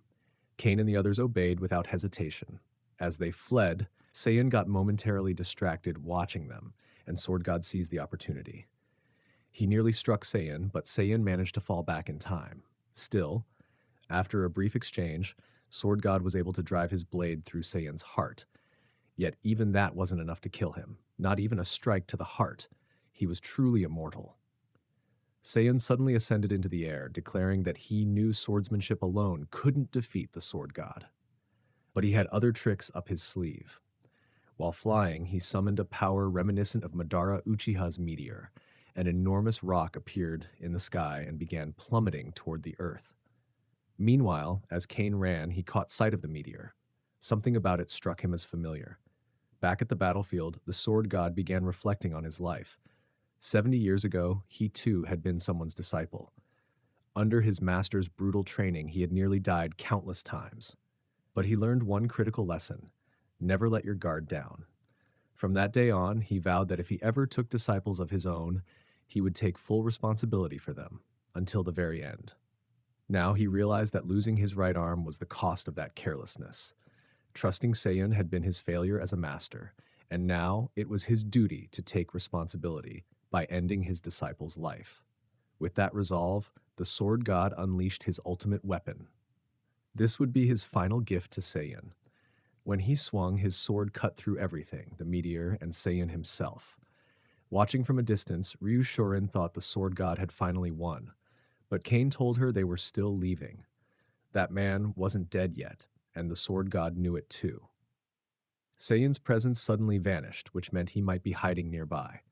In the next moment, he appeared behind the Sword God and launched an attack, this time using fire. The Sword God attempted to counter, but something felt off. He couldn't sense the usual sensation of cutting through mana. His blade failed to pierce the flames, and in the end, he was struck by the fire. The damage was severe. The Sword God now stood on the thin line between life and death, though he was still breathing. Saiyan decided to end it quickly, aiming to finish him off. But before he could deliver the final blow, a sword pierced his torso. Who struck him? It was Ryu Shorin, alongside the princess. The two had been hiding their presence using a formation that Saiyan hadn't noticed. However, under pressure, their formation talisman was burned. In truth, they had never actually run away. It had been Kane's idea all along. He believed that if there was even the slightest chance to save the Sword God and defeat the Absolute One, this was it. While Saiyan spoke to the princess and Ryu Shorin, distracted by their sudden appearance, he failed to notice what Kane was doing behind him. Kane was using the elixir of life on the Sword God. Then Saiyan asked Kane if he had known from the beginning that Saiyan was after him, and why. Kane did know. The moment Saiyan summoned that meteor earlier, it triggered something buried deep in Kane's mind, a dream he had long forgotten. In countless dreams Kane had experienced, he had taken on many identities. In one, he was called the Mad Destroyer. In another, a solitary king. And in yet another, he was the Absolute One. In those visions, he rained meteors from the sky, wielded the power of the world, and used the power of creation to accomplish anything he desired. He even created biological weapons unique to him and invented the very concept of immortality, making himself incapable of dying. That same power, once contained within a ring, had now flowed into Saiyan. Yet even now, the Absolute One's power still yearned for Kane, as though it sought to return to its original master. To Saiyan, this was infuriating. The fact that Kane could steal power from him just by being nearby was unacceptable. Enraged, Saiyan declared that before Kane could take any more, he would kill him. He invoked his magic, quintuple origin creation magic, creation of life. Shadowy wolf-like creatures materialized and lunged at Kane. Kane tried to cut them down, but it was no use. These beings didn't want to live, they were built to die. Even if he struck them down, they wouldn't truly perish. Saiyan had granted them the concepts of immortality and division. Every time they were injured or killed, they split into more. While Saiyan explained this ability as division, the behavior looked like multiplication. Regardless, Kane now faced an endless swarm. Returning to the battle, Kane realized that trying to kill the wolves would only cause them to multiply. With no other choice, he focused on holding them back. He turned to the princess and asked if she could use a sealing formation to trap the creatures, Unfortunately, Seiyun's earlier magic had burned all her talismans. Still, the princess said she could manage it if she had a little more time. Kane nodded and told them to focus on escaping. He would buy them the time they needed. For now, his only goal was to stall the creatures and prevent their numbers from growing any further. As one of the shadowy wolves sank its teeth into him, Kane sensed the four forces that had been used in their creation: Adi, Koro, Beijane, and Sora. Drawing on his own magic, Kane managed to destroy the internal structure of the creature's runes, because those forces were originally his. Seiyan, however, wasn't surprised. He already knew about Kane's mana issue. Though Kane had managed to destroy one of the wolves, Seiyan was aware that Kane's destruction magic could only be used a few more times. Meanwhile, Kane believed that if he could just hold out long enough for the sword god to recover, there might still be a chance to win. However, Seiyan revealed that it was hopeless. The magic he had used was a form of concept creation, one that embodied death itself. In that state, the sword god would be trapped in a constant cycle of regeneration and decay, and once his life force was drained, he would truly die. As Kane ran out of options, Ryushurin intervened.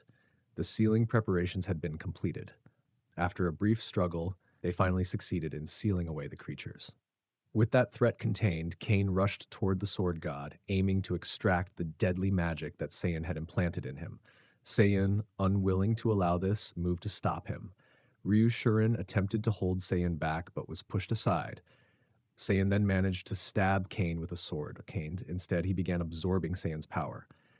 At that moment, Seiyan's backstory unfolded. 15 years earlier, on the day he suddenly inherited the Absolute One's power, he had instantly come to know about its original owner, Kane. He also realized that if Kane remained alive, the power would inevitably return to him. To stop this, Seiyan decided that Kane must be eliminated. He stabilized Alta and established an expansive information network across all continents in pursuit of him.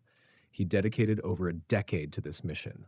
Yet, despite everything, he had been born incapable of defeating Kane. Coming back to the present, Seiyan decided to escape before all the powers returned to Kane. He used quadruple origin creation magic, subspace travel, to quickly flee the area. But suddenly, he found himself sliced clean in half. It was the sword god who struck him down. Back in the day, the sword god had come to understand that within the boundary between life and death, no real boundary existed. And if there were no true limits, then naturally his sword could cut through anything. That realization allowed him to cut through Seiyan even now, despite Seiyan having shifted into another space. In a panic, Seiyan tried to flee again, knowing that if he stayed, he would surely die.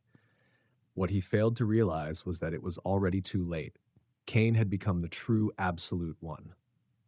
Kane left everyone in shock. Without hesitation, he declared that Seiyan must receive punishment fitting for his crimes. He invoked creation of heaven and earth, burning hell to incinerate Seiyan, crafting an entire world solely for his execution. Yet, instead of despairing, Seiyan burst into laughter. He believed Kane had made a mistake reclaiming the Absolute One's powers, thinking that power would bind him to the absolute concept of destiny, a curse in disguise. Then, after all this, Seiyan took his own life. The only thing that remained was the Absolute One's power. The power spoke to Kane, claiming they were not separate beings. They were one. It believed Kane had already accepted it earlier in order to kill Seiyan. But recalling his grandfather's advice, he must control his power himself, Kane rejected the power entirely. He clarified that he had only borrowed a fragment of it to defeat Seiyan. After saying this, Kane left and returned to his world. There, he informed everyone that things were finally okay. No sooner had he said that than he collapsed and lost consciousness. From the heavens above, Kane's grandfather watched the events unfold, relieved and happy that Kane had not been consumed by the power. Just then, an angel named Nephilim snuck up behind him and began teasing him for finally smiling. As she sat beside him, the old man rose to leave. Before departing, he told her that when Kane eventually arrives in heaven, he entrusts him to her care. Nephilim accepted the responsibility, promising to fulfill her role as Kane's guide faithfully. In the next scene, Kane regains consciousness and realizes that he had fainted during that moment. As Kane woke up, the mimic on the desk beside him suddenly began to shake. He then noticed a letter next to it, a message from his grandfather. The letter stated that if Cain was reading it, he had successfully dealt with the Absolute One.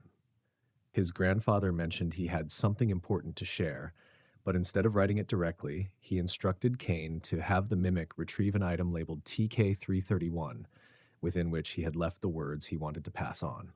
Before Cain could retrieve the item, Ryu Shorin suddenly burst into the room, asking if he was okay. After all, he'd been asleep for nearly 3 days straight.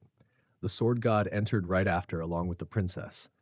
All of them had come because they were worried about him. Without hesitation, the sword god spoke up, saying he wanted to ask something directly without beating around the bush. He said he had seen Cain transform into something resembling the Absolute One.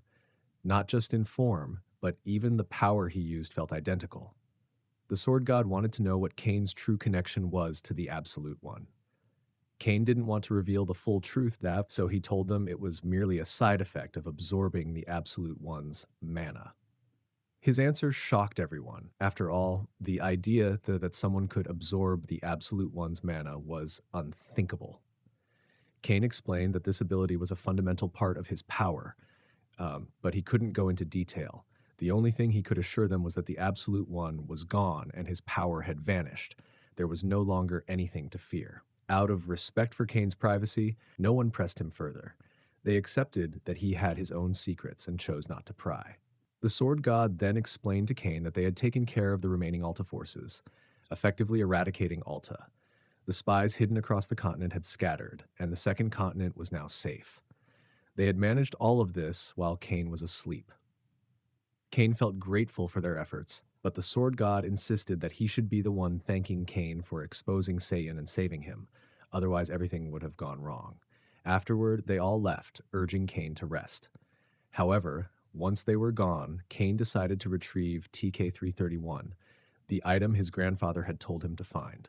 Once the retrieval process was complete, Cain discovered that TK331 wasn't an object, but a virtual space. As soon as he entered, the system began replaying a recorded video from the previous user, his grandfather. In the video, Cain's grandfather was seen fighting him in alternate worlds. Despite his best efforts, he couldn't prevent Cain from awakening as the Absolute One. Because Cain was his blood, his grandfather believed that young Cain was innocent, and so he fought the older version of him across different worlds. But despite his resolve, he failed. Most of the time, he even succeeded in killing young Cain. Yet, another version of Cain would always appear, and no matter how many times the young Cain was slain, the destruction continued. Desperate, his grandfather decided to try different methods. His journey led him to search for the truth of this world, eventually uncovering 3 fates deeply connected to Cain. These 3 women were destined to be the ones Cain would fall in love with. Do I really need to name them all? Fine, I won't. Ryu Shorin, known as the Fate that reverses martial arts, the princess, whose name Cain didn't know but was also called the priestess who sees destiny, and lastly, Serena Soret, known as the light who chases after the truth. These were the only 3 who could stop Cain. In the end, his grandfather cultivated the 3 fates and succeeded in killing Cain. However, only a handful of people survived. After undergoing 9 cycles, he finally understood something crucial. No matter what methods he used, Cain would always rise again with even greater powers, as if it were a predetermined destiny. Whether he struggled desperately or merely observed, the world always ended the same way, at the same time, on the same day. Not a shred of hope remained. He believed all his efforts had been in vain, and after experiencing the 100th world, he had gathered countless knowledge and experience. Finally, he arrived at a decision. The only option left was to kill young Cain. This was the best course of action, and he shouldn't hesitate. He knew all too well that if he didn't act, the disaster would soon follow. But in the end, he couldn't bring himself to do it. At that moment, young Cain was just an innocent, smiling infant. It was then that he made a new decision. Instead of killing Cain, he would shape him into an unshakable man. If his fate couldn't be avoided, then he would ensure Cain became strong enough that no destiny could interfere with him. The videos Cain was watching were not just fragmented moments. They were recordings of his grandfather's 9 past lives in different worlds. And what he had been experiencing in his dream wasn't a possible future, but the true reality of his own existence. Even after knowing everything, Cain's grandfather still chose to let him live. The system then informed Cain that the previous user, his grandfather, had left a message for him. In the message, his grandfather apologized for always claiming that he had the power to see destiny. The truth, however, was that his grandfather had lived through 9 different futures himself. He explained that he had kept this a secret until it was certain that Cain wouldn't be consumed by destiny. Now, he felt it was time to entrust everything to Cain.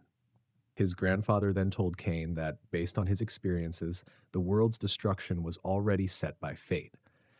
Even if Cain managed to escape this evil destiny, someone else would inevitably take his place and bring chaos. Therefore, Cain had to grow stronger, strong enough to defeat the second Absolute One, who would inevitably appear. Once the message ended, the system automatically closed the virtual space. The next morning, Cain met up with the princess and Ryu Shurin, who were having tea at the table. Cain noticed that the sword god was missing, so Ryu Shurin explained that he had something to check on.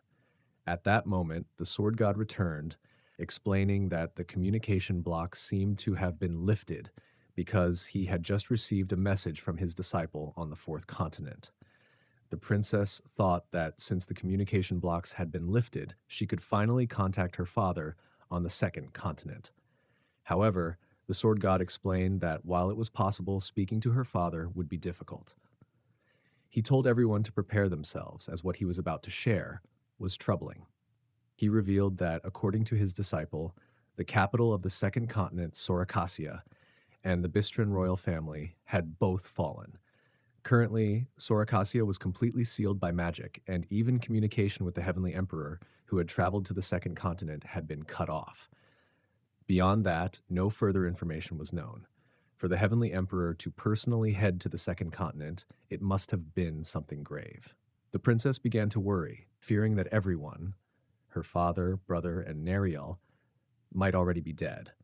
But Cain reassured her, telling her to calm down because the Beast King wouldn't fall so easily. He was a strong king. They all agreed it would be wise to head to the 2nd continent immediately. The sword god also decided to join them, though he added that he had something to resolve with the sword sect first. However, he didn't feel the need to rush, especially since the Absolute One was already dead. Without wasting any more time, they set out for the 2nd continent. In the next scene, they were aboard the airship, already on their way. Cain noticed that the 3rd guard had grown even stronger than before. He approached the sword god, praising him for his last battle with the Absolute One, as he had been able to strike while the enemy was in between different spaces. According to the sword god, that strike was beyond logic. No one had been able to comprehend it. However, Cain had, which surprised the sword god. At his age, Cain had already grasped the boundaries between life and death. Before they could continue their conversation, they suddenly spotted a sky dragon passing by. They had heard that sky dragons were occasionally seen while traveling through the skies, but this was no ordinary dragon. It was the first and strongest dragon born alongside the world, Sky Dragon Evelake. Even from a distance, they could feel an immense amount of mana radiating from it. Ryu Shurin and the princess also emerged, sensing the powerful mana and thinking it might be an attack. However, they were reassured by the sword god, who explained that it was merely the sky dragon. To their surprise, the dragon approached them closely, catching everyone off guard. Despite its intimidating presence, the dragon did not intend any harm. It explained that it had come to honor the ancient pact with the Bistran bloodline, the princess's family. However, the dragon was taken aback when it recognized Cain, the apostle of the end, and never expected to encounter him here. The sky dragon, sensing the fate that had woven them together, decided to have a conversation with Cain. To do this, the dragon stopped time for everyone except Cain. It began explaining that Cain was now a singularity, a being who had escaped the bond that once restrained him. He was a man born to fulfill the fate of the apocalypse, but now he had changed in an unexpected way.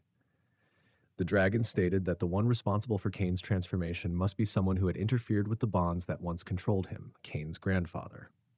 Whether this change was a blessing or a curse, the dragon could no longer predict how it would affect the future. So it explained that it would now observe Kane's path through the eyes of its contractor, Shah Bil Bistrin, the princess. The dragon quickly made a contract with her, who was destined to inherit an ancient pact from an old friend. Originally, the dragon had planned to wait until the princess came to him, but now, with the fate of the world at stake, it had no choice but to act. The princess, still confused and unaware of what was happening, found herself able to move once the dragon's influence faded.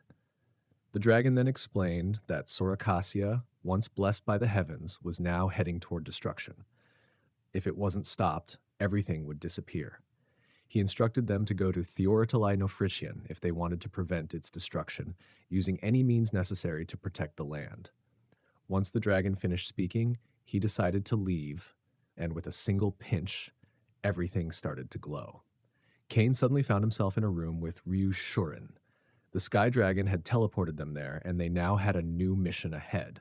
Ryu Shurin was confused, not understanding how she ended up in the room with Kane. She didn't believe him when he said he had spoken to the Sky Dragon, as, from her knowledge, dragons were transcendent beings who never intervened in the human world. Before they could discuss it further, they suddenly heard footsteps coming from outside the room. Kane, quick to act, suggested they should leave and talk about it later. They hurried out of the room, and as they stepped into the street, the two individuals from outside entered the room to check, but found it empty. Now outside, Kane and Ryu Shurin found themselves on an unfamiliar street. They still had no clue where the others, like the princess and the sword god, had gone. However, their primary concern was figuring out where they were. Kane guessed they were on the second continent, but he had no idea where specifically. Ryu Shurin confirmed that this wasn't Sorakasia, as they had been told that it had been sealed off. Yet, this place seemed perfectly fine, raising more questions than answers. As they walked through the streets, Ryu Shurin was drawn to a vendor offering some food, possibly sweets, and decided to stop and ask. She casually inquired about their location, wondering where they were. To her surprise, the vendor confirmed they were in Sorakasia. Kane, after spotting a flag of Bistrin Castle, also confirmed the vendor's words. But something felt off. Sorakasia was supposed to be isolated due to a mana anomaly, yet everything around them looked perfectly normal. The vendor, hearing their conversation, dismissed them, thinking these strange kids were spreading odd rumors. However, Kane and Ryu Shurin decided to investigate further. Ryu Shurin initially thought it could be just a false rumor, but then recalled the critical fact. The information came directly from the Heavenly Emperor, and more importantly, they had been sent here by the Sky Dragon. This made something seem clearly wrong. Ryu Shurin also considered the possibility that a barrier had been set up, one that could affect the minds of those inside and make them unaware of the abnormal situation. She theorized that if 500 to 1,600 trained mid-level onmyoji collaborated, they could cast such a technique. While onmyoji were rare, this scenario, though unlikely, was still theoretically possible. But even she had to admit that the chances of such a large group of onmyoji working together were slim. Something definitely felt off, and they needed to dig deeper into the mystery. They decide to head outside the capital for further investigation.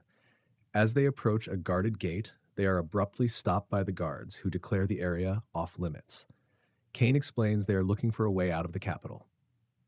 A guard finds this ridiculous, stating dismissively that there's nothing out there. The guard emphatically clarifies their statement, declaring, "The world is Sorakasia, and Sorakasia is the world itself." Actually, they are in the spell, and Sorakasia is actually sealed by the magic which made them believe that Sorakasia is the world, and outside of it was nothing. Having been turned away from the city gate, Kane and Ryu Shurin still decided to investigate the outside of the Sorakasia. Kane confirms the presence of an invisible barrier surrounding the area, but admits ignorance about its specifics. They decide their priority should be to find the priestess and the sword god, believing the priestess, as a senior exorcist, would understand barriers. Agreeing, they return to town to inquire. When asking about the priestess, mentioning Shea, a local resident, clarifies they must mean Princess Shea Vir Vistrin, before shockingly revealing the princess died 10 years prior. They both react with disbelief. prompting the resident to suggest they might have encountered a recently arrested fake princess about whom they eagerly request more information.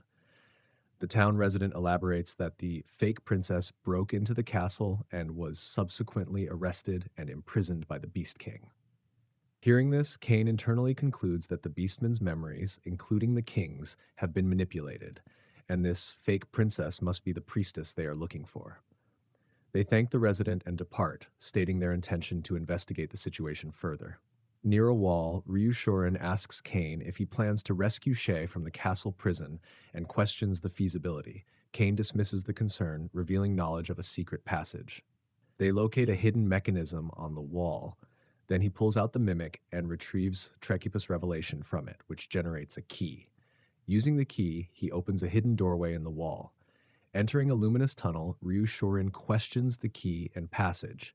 Cain explains the key is from a divine, space-connecting object, and the passage was created during a castle invasion 10 years prior, surprising Ryushorin, but the one who made this tunnel to run away after stealing some stuff.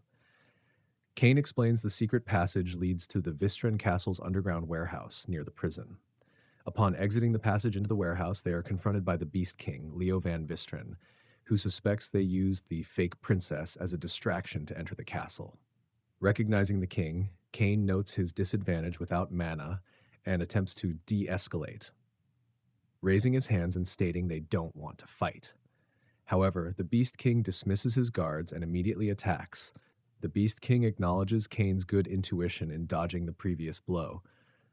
Ryushorin calls the Beast King despicable for launching a surprise attack. Finding irony in being called despicable by an intruder, the king vows never to forgive them and activates a blood flow technique, enhancing his physical abilities. He launches another furious punch, shouting, "Die!" Realizing he cannot dodge, Cain decides to block using the principles of Baji-Kwan, parrying the blow with a circular motion and landing a counterstrike on the king's face. The surprised king clutches his jaw, questioning if this weak counter is all Cain has, despite managing to infiltrate so deeply into the castle. The Beast King declares their intent to fight at full power, pressing their attack. While defending, Cain realizes they cannot parry the consecutive blows. But it didn't take that long for his hand bones to get broken by the Beast King punch. The attacker declares this is the end, but suddenly Ryushorin yells, "Get down!" launching a strike with her sword. The Beast King recognizes the weapon. Cain tells Ryushorin that it's impossible to face the Beast King alone, but Ryushorin replies, "It's okay, I got this." Ryushorin immediately engages the Beast King in a sword fight. As they clash, Cain expresses shock, internally noting that Ryushorin shouldn't be able to fight the Beast King evenly, yet her swordsmanship seems vastly improved. Cain then realizes Ryushorin is using blood flow, a technique thought exclusive to Beastmen. When asked if she were hiding her powers, the Ryushorin denies it, explaining she suddenly felt lighter and instinctively knew how to move, appearing confused herself. Cain silently wonders about the cause of this sudden awakening. The Beast King suddenly stops and remarks that Ryushorin's sword looks familiar and asks about their teacher. Upon hearing the name Sword God Gitaime, the Beast King vaguely recognizes it. The Beast King's apparent lack of knowledge about famous figures and the Vistran royal family. The Beast King asks for clarification, and specifically that the sword resembles the legendary lost Vistran royal sword, angrily demanding how an outsider acquired it while emitting intense pressure. As the Ryushorin and Cain feel this pressure, a new figure arrives rapidly in a blue aura, expressing surprise that the others were already there. And it was our old man, the Sword God, immediately sensing a powerful pressure emanating from the Sword God, the Beast King, and asks about his intentions and identity. The Sword God acknowledges the situation, and Cain states the priority is rescuing the princess, so the Sword God tells the other two to proceed while he hold off the Beast King. Despite the Beast King's boast that they won't let them pass, the Sword God insists, allowing the pair to escape through guards, aided by a powerful shockwave from the Sword God's ensuing battle. An hour later, Ryushorin and Cain was able to rescue the princess in a cave. And this cave, nobody knows about this cave except for Neriel. And then Cain explains to the now-arrived Sword God that the Sky Dragon guided them, Sky Dragon's voice that even the Sword God cannot hear. The discussion shifts to the surrounding barrier, which the priestess reveals was created by a single person, describing its complex structure centered around a heart where she witnessed a human figure. What's meant by the heart of the barrier? She explains that the entire formation follows yin, yang, and 5 elements, and the center of all that is known as the heart of the barrier. She noticed that right away, since there's mana annihilation. The sword god expresses concern about a single exorcist maintaining such a barrier. When Ryu Shorin asked if exorcists are a strong, he replies that they are just a pain to fight because they usually use every trick in the book to run away every time, and what's worse is they will have to be inside the barrier to find them. Anti-charging from the scale of the barrier, they should have about 4,000 different places they can make the heart, and if they are strong, the numbers can be increased about 10,000 different places for them. As they ponder this, out of nowhere, Neriel suddenly appears, recognizing the priestess as the princess after 10 years. Neriel reaffirms her belief in the princess despite past hardships and the king's disbelief. As she arrives, she also starts bringing up some memories from Princess childhood that she doesn't want anyone to hear about. Neriel states that the best king just went a little mad from the sorrow of the princess, and he even held a grudge against Neriel. Ever since the day he lost Princess 10 years ago, nobody knew why Neriel was trusting and recognized the princess, but their strong bond is noted as likely enabling Neriel to resist a spell. Seeing their friends Ryu Shorin also wanted a friend like that, but she forgot that she has Sword God. Kane also reassures her that she will also find those kinds of friends herself. Suddenly, Neriel coughs blood and collapses. The princess tries to use her healing magic, however the Sword God warns against healing her due to corrupted internal mana. Kane suddenly noticed something pulls back the princess who was near Neriel. Neriel, who was now covered in black aura, wielding a sword that Kane recognized. It was the same sword he used in his third life, where he was all in creation. Neriel tried to attack them. Kane knocked her out and tied her up. After capturing her, Kane explains that Neriel resisted the barrier's spells, causing the barrier, described as the Shadow World's immune system, to kill Neriel, though it later brought her back to life. When asked if he knows more about this Shadow World barrier, Kane confirms, stating they recalled it upon seeing Neriel engulfed by shadows. They elaborate that the barrier absorbs all living creatures within it, transforming them into shadow puppets. Prestius asks if this means Neriel and her family aren't truly themselves, which Kane confirms. Prestius expresses relief, believing their family is safe and can be restored once the barrier is down. However, Kane corrects this assumption, clarifying that being absorbed is akin to being digested, implying a more permanent and destructive transformation. Kane delivers grim news, explaining that Sorakasia, including the Beast King and the other Prestius' family, has already been wiped out. They state that everyone who lived there was absorbed and used to create the current world within the barrier. Hearing this, the Prestius reacts in horrified disbelief before fainting. Later, with Shea resting, Ryu Shorin asks Kane about his plan. Kane declares his intention to kill the caster and dispel the barrier before daybreak, leading the companion to question if they know the caster's location. Kane explains the complex ritual components of the Shadow World and deduces that its heart should be located in the Beast King's room on the palace's top floor. Meanwhile, elsewhere, a silhouetted figure sits on a throne, observing a small, luminous projection of Kane. He addresses the projection, stating Kane has long hidden from him, but now, thanks to a final message from the Absolute One, before dying, he knows how to seal Kane away forever in the Shadow World nightmare. Gathering power in his hand, he declares his intention to escape his fate and live as he pleases, as the true king of all of creation. The master of all in creation resides in the Beast King's private room on the 8th floor, protected by shadow puppets. The Beast King is identified as the most dangerous opponent among them. The plan is to attack quickly before the master can react, summon all puppets, and empower the Beast King. The best opportunity will be tomorrow during a kingdom-wide prayer for the first-generation Beast King, as the current Beast King and other important figures will be absent from the castle. So tomorrow they attacks. Guards react, shouting about the intrusion and attempting to stop the attackers. The sword god swiftly cuts down multiple guards and instructs their companions to proceed upwards to find the caster on the top floor while he handles the current engagement. Everyone acknowledges the order. The scene shifts to yesterday during a conversation between them, planning their next move. The sword god suggests that he and Cain should proceed to the castle, while two others, Shurin and Shea, remain behind. Shea objects, insisting on going too, though appearing slightly unsteady. The sword god warns Shea against letting emotions compromise the mission, questioning if Shea is truly all right. Shea insists she is fine and argues their skills as an exorcist are necessary against a spellcaster opponent. The sword god concedes, deciding Shea will follow Cain, while Shurin will focus on protecting Shea. An agreement is reached, but Cain adds a condition. If Shea loses control, Cain will have to stop her. As the group advances, dark shadows erupt, identified by Cain as an illusion barrier trap designed to send intruders into the void. Cain notes that once activated, it's unstoppable by normal means, and calls out to the priestess, instructing her to use the 8 lights array. The priestess, initially surprised, complies, unleashing a bright energy that counteracts the shadows. The priestess observes the shadows receding and explains the 8 lights array absorbs mana, understanding now why its use was suggested. The priestess states this is preferable to being consumed instead of consuming all of them.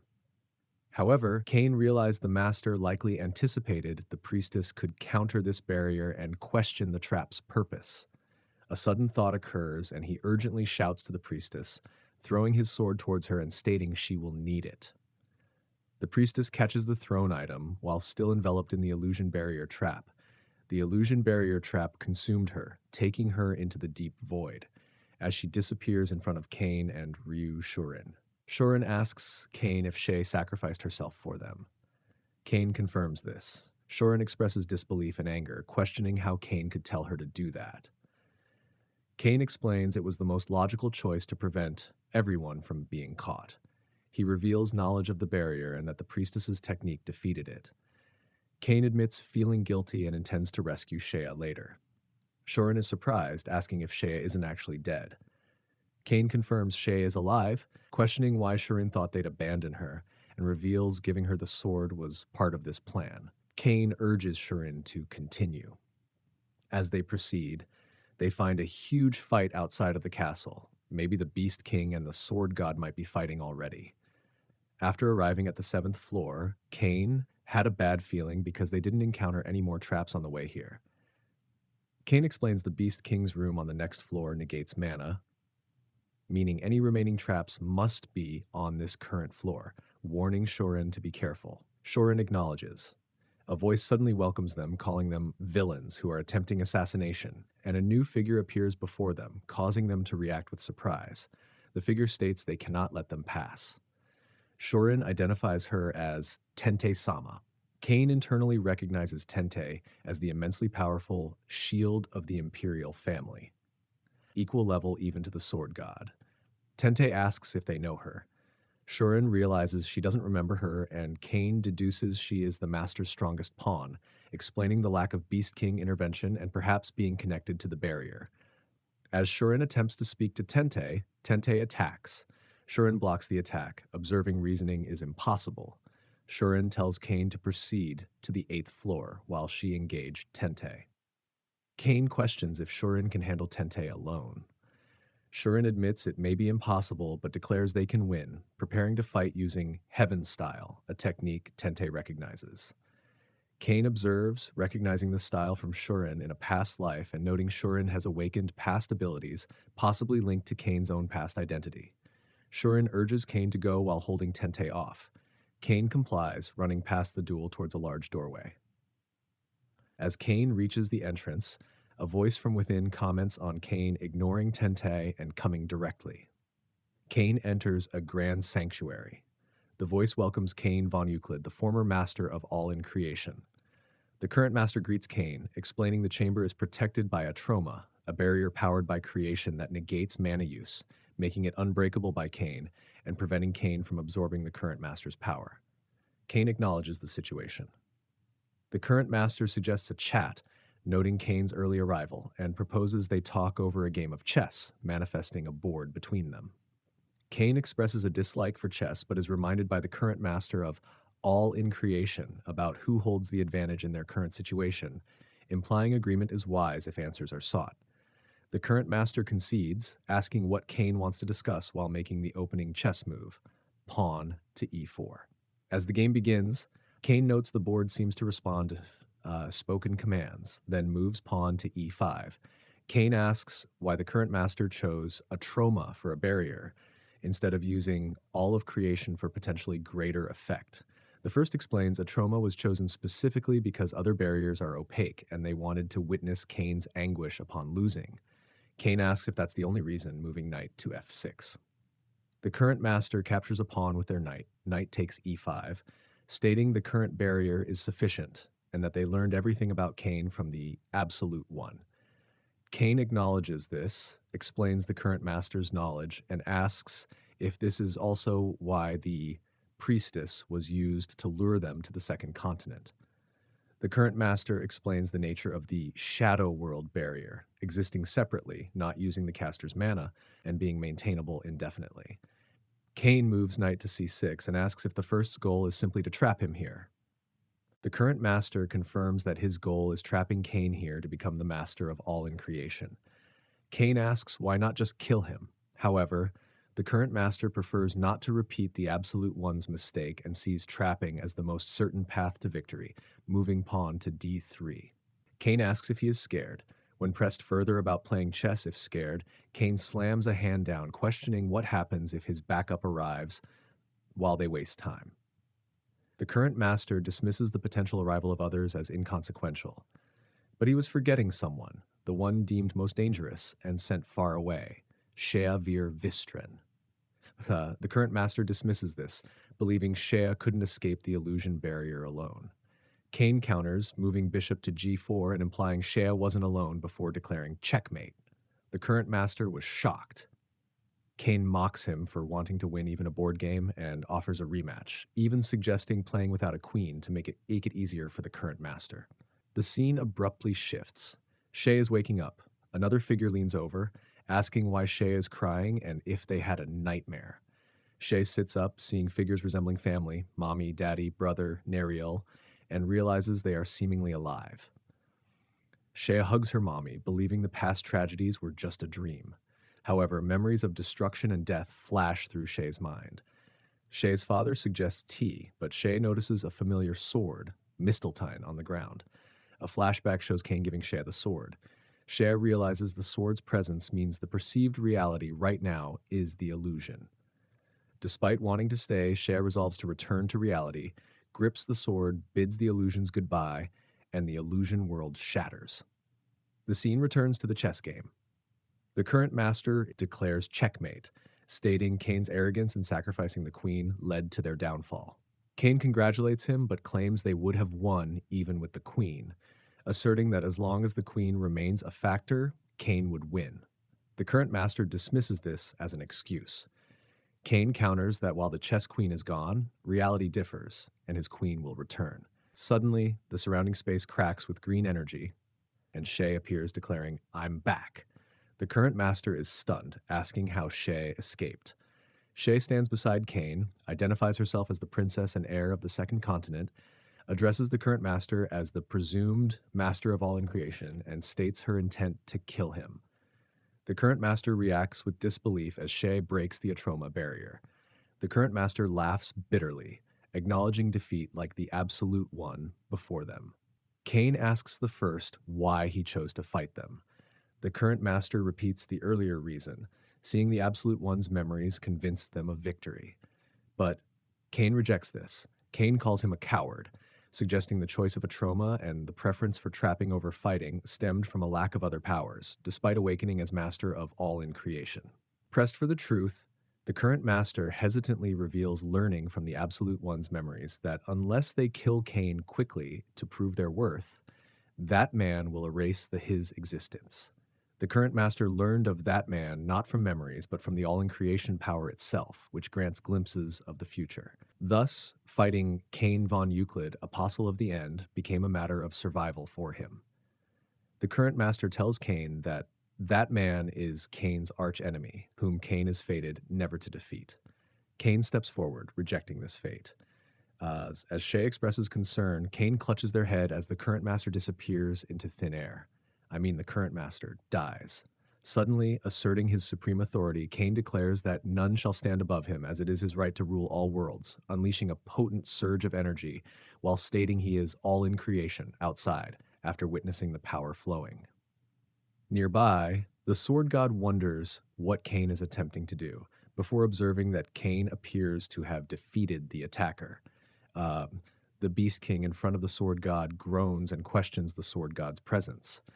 When the sword god asks if his memories have returned, the Beast King responds with confusion. Looking at his hands in horror, the Beast King laments attacking his own daughter, just as the sword god notes his hands are reverting to shadows, explaining that the shadow dolls vanish along with the shadow world. Tente then appears, confirming she too was caught in the shadow world and attributing her wounds to the sword god's disciple, Shurin, praising her skill while noting its similarity to the Beast King's style. Shocked that Shurin was responsible, the sword god listens as Tente informs him that, as a shadow puppet, the Beast King doesn't have much time left. Tente suggests allowing the Beast King this final chance for goodbyes, and the sword god agrees. Informing him that Shay is on the 8th floor, Tente urges the sword god to hurry. The sword god takes the Beast King to the 8th floor. As they arrived, Cain observes and Shea calls out, asking what is happening. The Beast King finds Shea calling her name, and she cries out, "Father!" He gently confirms his identity and that he recognizes her as his daughter. Reaching out, he manages to tell Shea he loves her before completely dissipating into shadow. As Shea weeps for her father, Cain tells her not to cry, declaring that as the master of all creation, he refuses to accept such a tragic ending. He resolves to correct this false reality with his own truth, activating Light World Reversal to restore Sorakasia to its state before the tragedy began. The overwhelming darkness gives way to bright light, and Shea remarks on the sudden change. Cain explains that he returned everything to how it was before the Shadow World, assuring her that her loved ones are back, and she shouldn't be sad. Visibly moved, Shea thanks him tearfully, reflecting internally that despite his aloofness, she knew he was a good person. Cain remarks that she looks better before stating he has something to attend to and will be taking a short trip. With this, he pass out, then in a darkened room, a mysterious woman greets Cain, noting he kept her waiting. Cain expresses surprise at her presence, and she explains that unexpected events transpired due to his grandfather's return. Inviting him to sit, she states she wants to discuss with him about accepting her, acknowledging that he already knows her presence is like poison to him. She clarifies that if he were to accept all in creation, her personality would absorb his. But her proposal isn't about her own revival. Instead, she offers him all her power and knowledge, devoid of her personality, in exchange for him teaching her about the unknown world his grandfather returned to. Although Cain finds the terms favorable, he rejects her power, surprising the woman. He explains that accepting all in creation would hinder his mana absorption and negate the elixirs he's taken. Furthermore, knowing the ultimate truth associated with that power would likely endanger his life, citing past precedent. The woman counters by reminding him she offered knowledge, specifically of a future where he avoids being killed by that man, something even the Absolute One was unaware of, asking if he still thinks he doesn't need her. Convinced, Cain agrees to the deal, but reaffirms his refusal of the power itself. The woman accepts this and tells him the most crucial first step to avoid his foreseen death is to ally himself with the Witch of the Third Continent. Later, Cain returns to the palace, waking up in a room. Later, we see Cain and Shay expressing concern and offering to postpone the meeting with the Beast King. Cain assures her he is fine, briefly remembering he met the master of all creation, then woke up in a room in the palace. He then asks about her well-being regarding the illusion barrier. However, Shea didn't remember a thing, and Cain got the conclusion that because of his time reversal magic, no one remembers the Shadow World incident. Cain reveals to us he told others he simply dispelled a barrier, finding it a simpler explanation. Back to the present, they arrived at the Beast King's court. Shea thanks him profoundly. To everybody that this is the one who saved Sorakasia from the atomic mysterious barrier and insists on giving him a reward. Cain initially refuses, stating he didn't act for recompense, but Shay and the Beast King insists, noting her family dislikes being indebted. Cain gratefully accepts, but mentions his ongoing journey prevents him from taking anything too large. As Shay begins to ask about the mimic, Cain quickly places his hand on her mouth, requesting her to keep it a secret. Just then, the Beast King was still in front of them, so Cain apologized for his rudeness. The Beast King dismisses it, stating the Vistran royal family is instinctively drawn to the strong, thinking that his daughter is attracted to Cain. The Beast King then muses aloud, questioning Cain's true strength before suddenly issuing a challenge, a match against him.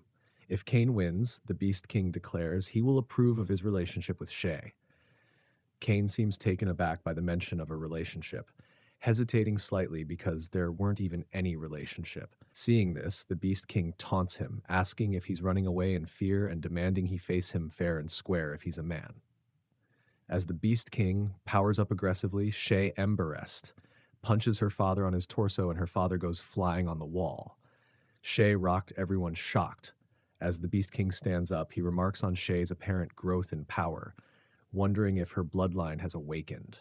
He notices the unusual mana emanating from her crown and suddenly recognizes it as the divine relic stolen a decade prior. Shea inwardly panics, recalling Cain's request to keep it a secret. The Beast Queen reasons that if her bloodline awoke without a full moon, the crown must be a true divine relic. Whispers spread through the onlookers about a prophecy concerning the relic's chosen one becoming the strongest warrior in Beastran's history. As the Beast King asks Shay for an explanation, Cain realizes he can no longer conceal the truth about the crown. Just then, Ryushorin bursts in, calling out to Cain and Shea and asking why they are there. She expresses confusion, mentioning she thought the Beast King had disappeared. Cain questions her statement and wonders if she still remembers what happened in the Shadow World. Sensing the need for privacy, Cain asks Ryushorin for a moment and excuses them both. Alone, Ryushorin asks Cain if everyone else truly forgot what happened. He confirms that even the priestess and the sword god only recall events up to seeing the Sky Dragon. When Ryushorin asks why only the two of them remember, Cain admits he doesn't know. Ryushorin then mentions having a strange, unpleasant nightmare while she was unconscious. Changing the subject, Ryushorin requests a favor from Cain, to keep her defeating the Heavenly Empress a secret, hinting it was achieved using Bistran's restricted sword techniques. Cain agrees. Using the Tenryu sword felt surprisingly natural at that moment, as if her bloodline activated on its own. She reaffirms her dedication to reaching the pinnacle of swordsmanship to repay her master. Cain then asks her to also keep the revival of Sorakasia confidential, which she readily accepts. Recalling the advice he received about needing the Witch of the Third Continent's support, and that Ryushorin's conviction was key, Cain out of nowhere invites Ryushorin to journey with him to the Third Continent. He frames it as a valuable experience, referencing a regional tradition, and Ryushorin, recognizing the rare opportunity to train alongside someone as powerful as Cain and potentially grow stronger herself, agrees to go. 2 days later, they prepare for departure. Shay expresses regret they couldn't host them longer, while the sword god mentions needing to resolve the sword gate issue first. After exchanging farewells and promising a grand welcome upon their return, Nariel tells Shay it's unfortunate she cannot join them. Shay explains her need to remain and handle matters concerning the newly revealed sacred relic. With a final promise to meet again, Cain and Ryushorin depart, but as they started heading, Cain suddenly clutches his chest in pain as a strange energy swirls around him. Though far away, Sha seems to sense something amiss, calling his name. Sha registers a peach scent before Cain loses consciousness. Cain later awakens aboard a ship, hearing waves. Ryushorin informs him he was unconscious for 4 hours and that she immediately arranged their departure due to the urgency he had expressed, overriding attempts by others to stop them. Relieved, Cain thanks her, glad he will arrive on time. When Ryushorin asks how he feels, Cain states he feels better than usual. Ryushorin finds this odd, expecting him to feel worse now that his usual mana suppression is gone. This prompts Cain to check, and he discovers a faint trace of mana returning, something Ryu Shuren points out, noting his usual suppression is unnaturally complete. Surprised by the return of even a tiny amount of mana, Kane realizes Ryu Shuren hadn't noticed its complete absence before. He inwardly speculates if this is related to digesting elixirs and resolves to investigate later. Then, their journey is then interrupted as a massive eye appears beneath the waves, followed by tentacles striking the ship. A crewmate shouts in alarm, and Ryu Shorin identifies it as a sea beast attack. As Kane moves to investigate, Ryu Shorin stops him, simply directing his attention outside. This might be the Kane's end because he is exactly at the very place which his grandfather a long time ago told him not to go at all cost.